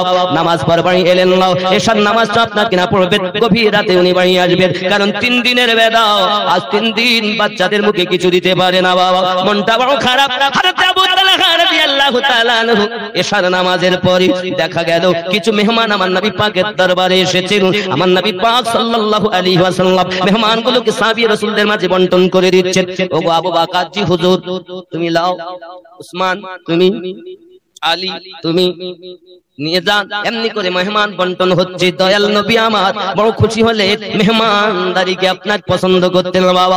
সবার মাঝে বন্টন হয়, নবী তো দেখা সাল্লাল্লাহু আলাইহি সাল্লাম বন্টন করে দিচ্ছেন। সব বন্টন হয়ে গেল, একজন মেহমান বাকি বসে আছে আবু তালহা রাদিয়াল্লাহু তাআলা আনহু। নবী আমার ডাক দেন, আবু তালহা। লব্বাইক ইয়া রাসূলুল্লাহ সাল্লাল্লাহু আলাইহি ওয়াসাল্লাম। আয় আবু তালহা রাদিয়াল্লাহু তাআলা আনহু, এই মেহমানটাকে তুমি বাড়ি লইয়া যাও। মেহমান খুশি তো আমি নবীও খুশি, সুবহানাল্লাহ সুবহানাল্লাহ। মেহমান রাজি তো আমি নবী রাজি হব। বাবাজি আমার আবু তালহা রাদিয়াল্লাহু তাআলা আনহু প্রতিবাদ করলেন না। 3 দিন বাড়িতে খাবার দিতে পারে না, কোনো কিছু বাজার করতে পারে না, তবু প্রতিবাদ করলেন না, কারণ সাহাবী রাসূলদের আকীদা দয়াল যখন আমায় দিয়েছেন মেহমান, নিশ্চিত মেহমান যাওয়ার আগে আল্লাহ তো তার বান্দার বাড়িতে রুজি পৌঁছাইয়া দেয়। সুবহানাল্লাহ সুবহানাল্লাহ। আমরা শুধু প্রশ্ন করি দলিল কই, দলিল কই? সাহাবী রাসূলদের মায়া দেখো, তারা একবারও প্রশ্ন করতেন না। আমার নবী পাক যাই বলেছেন সেটাই তারা মেনে নিয়েছেন। আপনি হয়তো বলবেন হুজুরে কেমন কথা, আমি আরো একজনের কথা আপনাদের কাছে তুলে ধরবো। হযরত সালমান রাদিয়াল্লাহু তাআলা আনহু বড় ধনী জনক ব্যক্তি ছিলেন বাবা। উনি ছিলেন একজন ব্যক্তির দাস। একদিন বললেন হুজুর আমি ভালো লাগে না মালিকের কাজ করতে। হুজুর গো, আমার নবী পাক বললেন সালমান আমি নবী তোমায় খরিদ করতে চাই, তোমার মনিব কি হলে তোমায় বেচবে শুনে লাও। নবীজি বলেছেন পালা মা আনা আলাইহি ওয়া আসহাবিহি, আমি আর আমার সাহাবায়ে কেরাম যে দলে ওইটাকে বোঝাচ্ছি। একটু বোঝেন, আমাদের শুধু ফতোয়া দাও, আবার তো 6 মাসে বাবা ইউটিউবের মুফতি হয়ে গেছে না। ওরা শুধু ডিগ্রি দেখে আর আমরা শুধু মোহাব্বত দেখি। খেয়াল করুন বাবা, হযরত সালমান রাদিয়াল্লাহু তাআলা চলে গেলেন মুনিবের কাছে। মুনিব আমাকে কি হলে মুক্তি দিবেন বলে। মুনিব বলে আমি মুক্তি দেব স্বর্ণের বিনিময়। বাবাজি আমার কেউ বলেছেন 2.5 কেজি সোনা, 2.5 কেজি চাঁদি আর 100 খেজুরের গাছ। তবু খেজুর যেন তাজা ধরেছে এবং পেকে গেছে, এটা যদি 1 সপ্তাহের ভিতরে দিতে পারো তাহলে আমি মুক্তি দিয়ে দেব। আবার কোন বর্ণনায় আসছে নাও 120 ভরি রূপ স্বর্ণের বিনিময় আর 2.5 কেজি চাঁদির বিনিময়। এই বর্ণনা। একদিন গেল, 2 দিন গেল, 3 দিন গেল, 4 দিন। সালমান রাদিয়াল্লাহু তাআলা চিন্তা করছেন উপায় কি হবে আমার। 4 দিনের দিন আমার নবী তো দেখা সাল্লাল্লাহু আলাইহি ওয়াসাল্লাম 5 দিনের দিন বলছেন সালমান ইয়া রাসূলুল্লাহ ইয়া হাবিবাল্লাহ, একটা ডিম দিয়েছেন কেউ, ডিম আন্ডা, এই আন্ডাটাকে আপনাকে না নবী পাক বললেন সালমান লাও নিয়ে যাও। এখন রুমালে করে ডিমটা নিয়ে গেছেন। জিজ্ঞাসা করেননি হুজুর এই ডিম দিয়ে কি হবে? নবী যখন দিয়েছেন নিশ্চিত কোনো না কোনো কাজ হবে। আমি সালমানের বিশ্বাস যেটা মুনিব চাই সেটাই পূর্ণ হইয়া যাবে। সুবহানাল্লাহ সুবহানাল্লাহ। তোমরা চাও শুধু দলিল, সাহাবায়ে কেরামদের ছিল শুধু মুহাব্বত। হে যুবক আমার ভালো করে বোঝো, এমনি করে আপনার সালমান রাদিয়াল্লাহু তাআলা রুমাল করে আপনার আন্ডা নিয়ে গেছেন। মুনিব ডাক দেয় কই দেখেন কি এনেছে দেখুন। এখন আন্ডাটাকে দিয়েছে, ওটা বাবা আমার পুরো আন্ডাটা সোনা হয়ে গিয়েছে। সুবহানাল্লাহ সুবহানাল্লাহ। হাদিস শরীফ প্রমাণ করে মুনিব ওই আন্ডাটাকে ওজন করেছে, সে সোনার আন্ডা। ওজন করে দেখে 120 ভরি হয়ে গেল। আরো জোরে কোন সুবহানাল্লাহ। 6 দিন হচ্ছে বাবা। আব্বা আমার সোনা মানিক উপায় কি? এবার লাগবে আপনার কিনা চাঁদি, 2.5 কেজি চাঁদি নেবে বাবা। এমন সময় আমার নবী তো সাল্লাল্লাহু আলাইহি সাল্লাম বললেন সালমান কিছু মাটি দিলেন, যাও পায়ের নিচে থেকে মাটি দিয়ে বললেন যাও এই মাটিগুলো নিয়ে চলে যাও। নিয়ে দিচ্ছেন নবী আমার মাটি। ঈমান কত খাঁটি। রাসূল যখন বলেছেন নিয়ে যেতে মাটি, আমার অসুবিধা নাই। আমার দয়াল এমন নবী যিনি পাওয়ারওয়ালা নবী। সুবহানাল্লাহ তুমি সুবহানাল্লাহ মুসলমান বলে পরিচয় দাও, বিনা দলিলে তুমি ইয়াজিদের দলের হবে। যদি তোমার সাহাবী রাসূলদের মতো ঈমান পোক্তা না হয় বাবা, আমি আপনাদের অনুরোধ করব ওই ব্যক্তি জান্নাতি দল যারা ক্বালা মা আনা আলাইহি ওয়া আসহাবিহি, সাহাবী রাসূল রিদওয়ানুল্লাহি তাআলা আলাইহিম আজমাইনদের ঈমান কেমন। একটু আমাকে আগুন ধার দাও না মা। এখন ওই দরজাটা হলো একটা চরিত্রহীনা মহিলার দরজা। এলাকার ছেলেরা মানুষেরাও মনের বাসনা পূর্ণ করত টাকা দিয়ে। ওই মেয়েটা মনে করেছে আহারে আমার বাড়ি আর একজন এসেছে। এখন মেয়েটা বাইরে এসে ফরিদের দিকে তাকায়, চোখ আর পলক মারে না। কত যুবক এসেছে কিন্তু এরকম ধরনের সুন্দর যুবক কখনো দেখিনি। হিরনি মার্কা চোখ, নুরানি চেহারা ফরিদে। মেয়েটা তার পানে চাইয়া আছে, আমি আগুন দিতে পারি যদি আমার কাছে তুমি মনের বাসনা পূর্ণ করে দাও। কারণ অনেকে আমার কাছে এসেছে, আমি না চাইলেও তারা আমার কাছে এসেছে, কিন্তু আমি আজ বলি তোমার মতো যুবক কখনো দেখিনি। আমার মনের বাসনা পূর্ণ করে দিলে তারপর আগুন দেব। আচ্ছা বলেন কি? মেয়েটা বলছে তাহলে তুমি কি নেবে মা, তুমি বলো কিসের বিনিময়ে আমাকে একটু আগুন দেবে? খুব ঝাপাঝাপি করছে, তাড়াতাড়ি করছে। দিতে পারি, তবে তোমার একটা চোখ যদি আমায় তুলে দাও, এই চোখের বিনিময়ে আমি তোমাকে আগুন ধার দিতে পারি। আচ্ছা আল্লাহ পাকের কাছে তাহাজ্জুদ নামাজের পরে আল্লাহ ফরিদের ব্যবহার বড় ভালো। এত জলদি তাকে মরিদ করে বিদায় দিতে আমার মন চায় না। আল্লাহ আমি দোয়া করি কবুল করেন। যে পাত্রে পানি গরম করে আজ যেন ওই পাত্রটা ভেঙে যায়, আগামীতে যখন পানি গরম করতে যাবে ওই পাত্রটা যেন তার ভেঙে যায়। এই অপরাধের জন্য আমি আরো 7 বছর রাখতে পারবো। আল্লাহ আমি কুতুবউদ্দিনের দোয়া আপনার দরবারে কবুল করে নেন। জোরে বলুন সুবহানাল্লাহ। ওলির দোয়া কবুল। এখন মনে তো মন খুব আনন্দ, সকালবেলা আমি বায়াত হবো দিয়ে চলে যাবো। এখন রাতের বেলা যে প্রতিদিনের নাই পানি গরম করতে গেছে, পানি দিয়েছে জ্বলতেছে, আগুন ফট করে ভেঙে গেছে। সারা পানি নিচে আবার নতুন পাত্র এনে পানি গরম করে দিয়েছে। হুজুর উজু বানালেন, নামাজ পড়লেন। সকালবেলা বলতে বাবা তাহলে আবার 7 বছর? হুজুর বলছে আমার অসুবিধা নাই হুজুর, দোয়া করেন আবার ডিউটিতে লেগে গেলাম, আমরা হলে থাকতাম। ও বাবা, হযরত কুতুবউদ্দিন বখতিয়ার কাকি রাহমাতুল্লাহ আলাইহির ডিউটিতে লেগে গেলেন আবার 7 বছর। বাবা ইবাদত বান্দেগি যাহা করার করেনি, এশার নামাজের পরে নিজের মতো ওজিফা করে আব্বা আমার এমনি করে প্রতিদিন পানি গরম করে দেয়। আবার দ্বিতীয় 7 বছর পূর্ণ হতে সম্মুখে আবার 1 রাত বাকি আছে। হযরত কুতুবউদ্দিন বখতিয়ার কাকি দোয়া চাচ্ছেন, আল্লাহ হায় আমার রব্বে করিম, পৃথিবীর জমিনে তোমার কাছে দোয়া করি আল্লাহ এমন একটা পরিবেশ করে দি আমার ফরিদ জলদি করে বিদায় দিতে ইচ্ছা করে না। অবশ্য আমি তারই মুরিদ করে বিদায় দেব, কিন্তু আগামী কাল উজুর পানি গরম করার জন্য আল্লাহ ও যে আগুন জ্বালায়, আগুন যেন আর পাথরে পাথরে ঘর্ষণ করে আগুন জ্বালায়, যেন পাথরে আগুন ফায়ার না হয়। এই আগুন তাকে আনতে অগাধ পরীক্ষা যেন দিতে হয়। আল্লাহ আমি সহজে তাকে বিদায় দিতে চাই না, দেখি আমাকে সে কতটা প্রেম করে। আল্লাহ অগ্নি পরীক্ষা যেন তার দিতে হয়। এই দোয়াটা কবুল করে আমার আল্লাহর দরবারে, ওই দোয়াটাও কবুল হয়ে গেল। জোরে বলুন সুবহানাল্লাহ। আব্বা কত পরীক্ষা দেওয়া, এখনকার মতো ফুস করলি পর আগুন জ্বালাতো না। এবার মেসিস আছে, মানে দেশ লাই, গ্যাস লাই, কত রকমের। এখন তখন পাথরে পাথরে ঘষিয়ে তাই আগুন ফায়ার হইতো, তাই আগুন জ্বলতো। তাহলে কোন কষ্ট। এখন হুজুর ওই দিন করেছে যত পাথর ঘষে আগুনই ফায়ার হয় না। বলে 14 বছরের মধ্যে কোনোদিন এরম হয়নি, এরম হয় কেন? বাবা আল্লাহ কি দোয়া কবুল করি, কাজই হয় না, ঘষিয়ে যাচ্ছে, ঘষলেও কিচ্ছু হয় না। রেখে দিলেন। গ্রামে দেখি কারো কাছে আগুন পাই কি, একটু বেরিয়ে দেয় তো কোথাও আগুন নেই। সারমর্ম দেখছে নদীর ওই কিনারায় এক টিপ টিপ টিপ টিপ করে আগুন জ্বলছে দেখা যাচ্ছে। অনেক কথা। উনি ঠান্ডার রাত, উনি ওই শীতের রাতেই নদী ঝাঁপ দিলেন আল্লাহকে স্মরণ করে, পার হলেন। ভিজা কাপড়ে দরজার কিনারায় গিয়ে ডাকছেন, ওগো মা কে গো তুমি, একটু আমাকে আগুন ধার দাও না মা। এখন ওই দরজাটা হলো একটা চরিত্রহীনা মহিলার দরজা। এলাকার ছেলেরা মানুষেরাও মনের বাসনা পূর্ণ করত টাকা দিয়ে।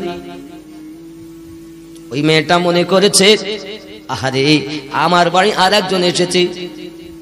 এখন মেয়েটা বাইরে এসে ফরিদের দিকে তাকায়, চোখ আর পলক মারে না।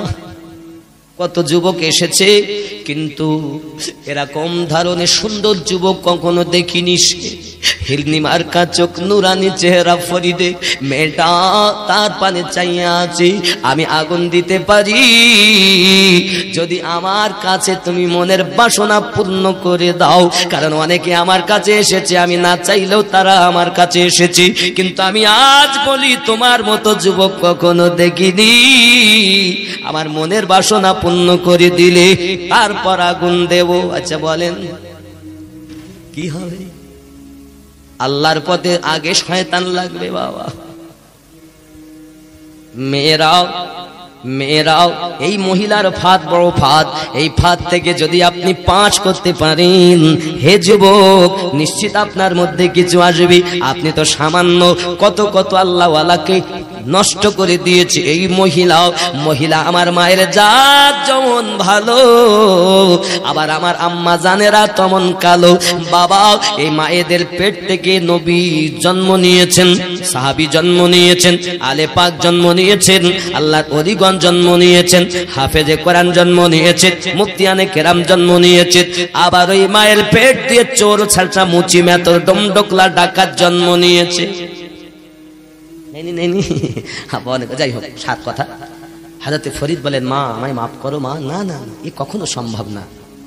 মেয়েটা বুঝতে পেরেছে ছেলেটা আসলে নেক ছেলে। তুমি যদি আমার মনের বাসনা না পূর্ণ করো, আচ্ছা বলেন যদি এখনকার মতন হয়তো তা কি করতে বলেন?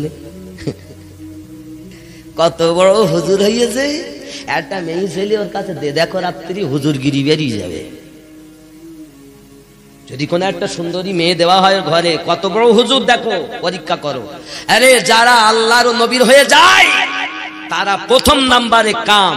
আপনি আল্লাহওয়ালা হতে গেলে প্রথম নাম্বারে কাম, ক্রোধ, লোভ, মোহ, মৎসর্য বিলীন করার পর ফানাফির শেখ, তাই অলির কাছে বায়াত হওয়া হয়। তো ওই কাম বলে কিছুই থাকে না, সব বিলীন করে দেয়, তারপর আল্লাহর ওলি হওয়া যায়। জোরে বলে এক নাম্বার সব। আর যার ওই মেয়ে ছেলের দিক নজর, ও সব প্লাস্টিক মার্কা, ধোকা মার্কা, কিচ্ছু নেই। কথা বুঝেছেন? কথা বুঝেছেন না পারেন? আমার কথা বোঝা গেছে? মহিলারা তাদের কাছে যায় কিছু ফাইজ বরকত পাওয়ার জন্য, তাই বলে বিনা ইজাজতে যাওয়া যাবে না। কোন মাজারে মহিলাদের যাওয়া জায়েজ না। মহিলারা মাজারে যাবে না। মহিলারা মাজারে গেলে নিষেধ আছে সুন্নি জামাতের আকীদাতে। ঠিক কিনা বলেন? কথা বোঝা গেছে? স্বামী যদি আপনার হুকুম দেয় তাহলে আপনি আল্লাহর ওলিদের মানে পর্দার ভিতর থেকে কিছু সাহায্য সহানুভূতি, এবার যদি হুকুম দেয় যদি থাকে দেখা যাচ্ছে খালি আদবের সহিত, তাই বলে এমন নয় যে বিয়াদব হবে। আর পর্দার ভিতর থেকে মুরিদা হবে। মহিলারাও মুরিদা হতে পারে কিন্তু পর্দার মধ্য থেকে। ঠিক কিনা বলেন? যদি বলুন সুবহানাল্লাহ। যাই হোক, অনেক কথা। এখন ওই মেয়েটা বলছে তাহলে তুমি কি নেবে মা, তুমি বলো কিসের বিনিময়ে আমাকে একটু আগুন দেবে? খুব ঝাপাঝাপি করছে, তাড়াতাড়ি করছে। দিতে পারি, তবে তোমার একটা চোখ যদি আমায় তুলে দাও, এই চোখের বিনিময়ে আমি তোমাকে আগুন ধার দিতে পারি। ফরিদ বলেন আরে আমি তো দিই, যে পীরের কাছে আমি বায়াত হব আমার এইখানের মাল আছে, চোখ আমার দরকার নাই। যদি আল্লাহ এইখানে চোখ দেয় তো চোখ নিয়ে আমার দরকার কি? ঠিক কিনা বলে? আব্বা তো চোখ তুলে দিয়ে আগুন নিয়ে নদী ঝাঁপিয়ে পানি গরম করে হুজুরকে দিয়েছেন। চোখ তুলে দেওয়া মানে ব্যথা তো হবেই, হবে না? না হবে না? আব্বা আমার চোখ ধরে আছে, হুজুর বাবা ফরিদ কষ্ট হচ্ছে। হুজুর কষ্ট হচ্ছে। ওরে আমার সোনা মানিকেরা, বাবাজি ভাইয়ারা, দেখা গেল কি না হুজুর আমার উযু বানালেন, নামাজ পড়ে দোয়া চাচ্ছেন, আল্লাহ আমার ফরিদ চোখ দি আমার জন্য আগুনে নেই পানি গরম করে দিয়েছে। সত্য সে আমাকে বড় মোহাব্বত করে।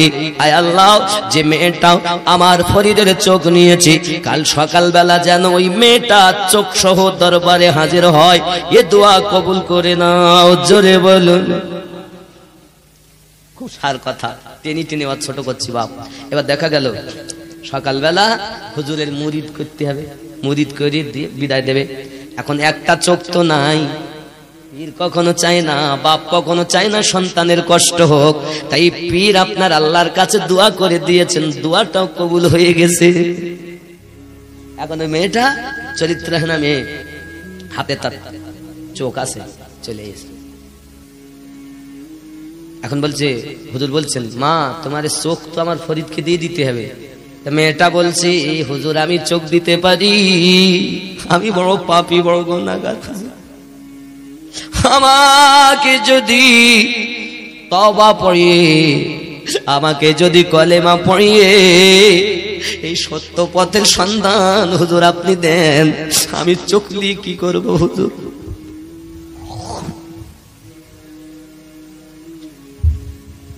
আমি তো চোখ নিয়েছি এই বাহানায়, এ চোখের ওসিলায় যদি আমি পরিত্রাণ পেতে পারি। ঠিক আছে মা তুমি চোখ দাও। হুজুর চোখ নিলেন, ফরিদকে ডেকে চোখ যেখানে বসিয়ে দিলেন, চোখ জোড়া লেগে গেল। জোরে বলুন। এখন আপনি বলেন হুজুর চোখ উঠিয়ে দেওয়ার পর কি আবার জোড়া লেগে যায়? সাধারণ মানুষের দ্বারাই হয় না, তোমার ব্রেন যেখানে ফেল সেইখানে শুরু হয় ওলি আল্লাহর খেল। তাহলে এরকম খেল কি নবীর আছে? জি হ্যাঁ আছে। খালিদ বিন ওয়ালিদ রাদিয়াল্লাহু তাআলা আনহু জিহাদের মাঠে, হে বাবা যে আমার চোখ বেরিয়ে গেছে, বাবা চোখ বেরিয়ে গেছে, তিল লেগে চোখ ঝুলতেছে।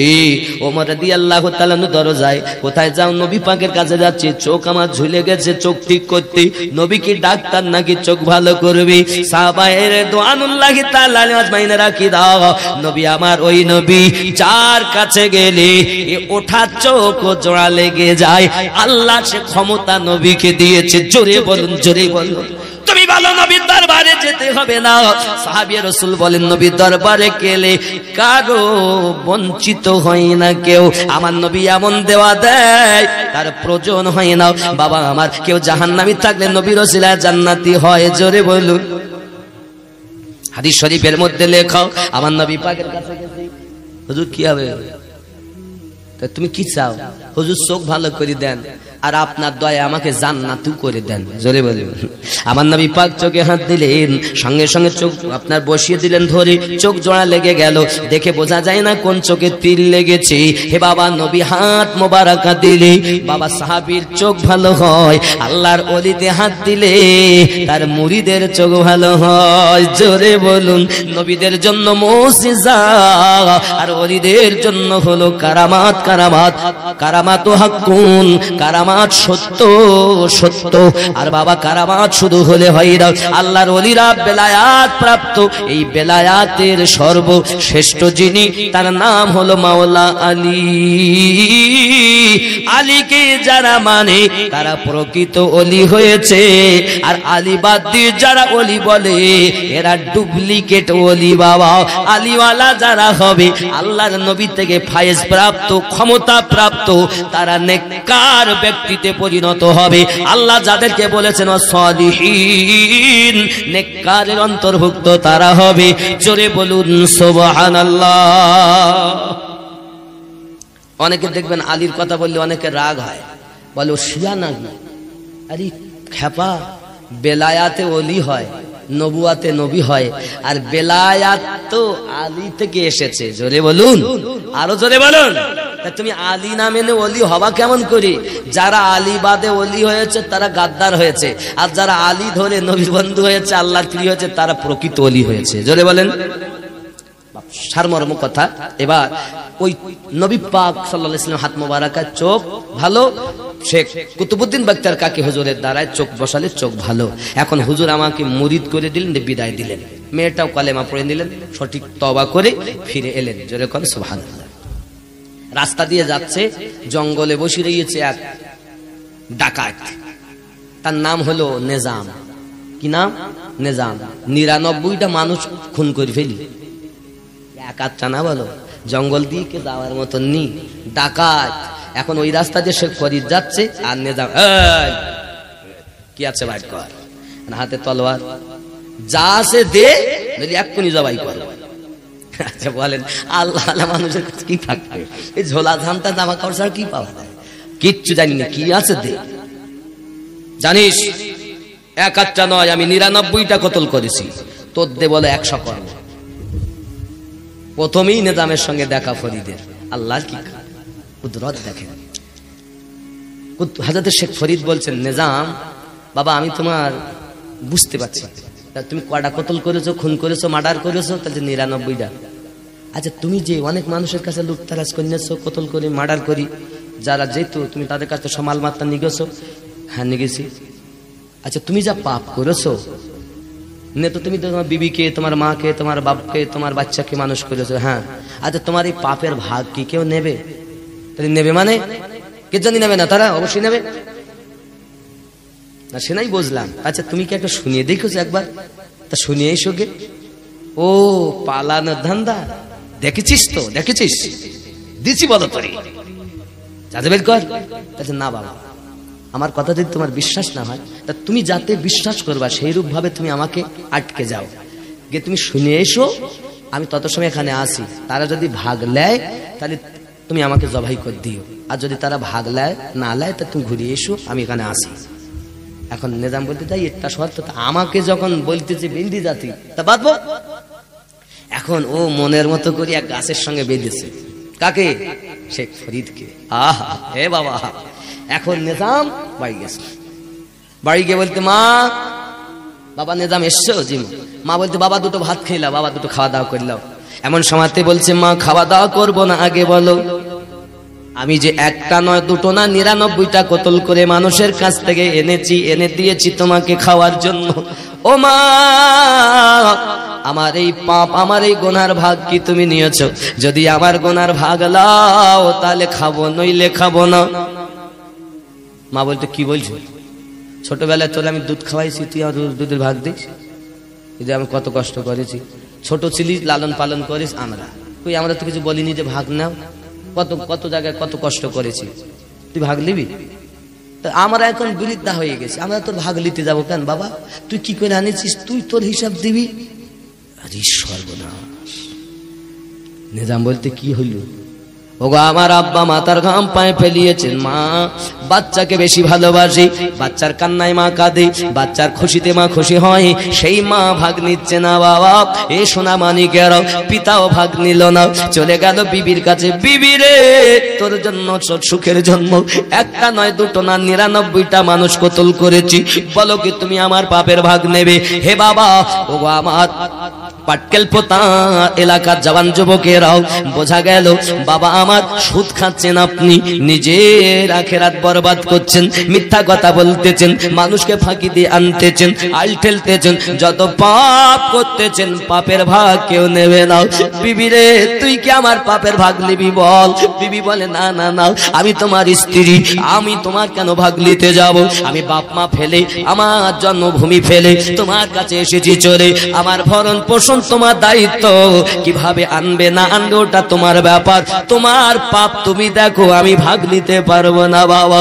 কেউ কারো হবে না রে বাবা, কেউ কারো হবে না বাবা, হবে না।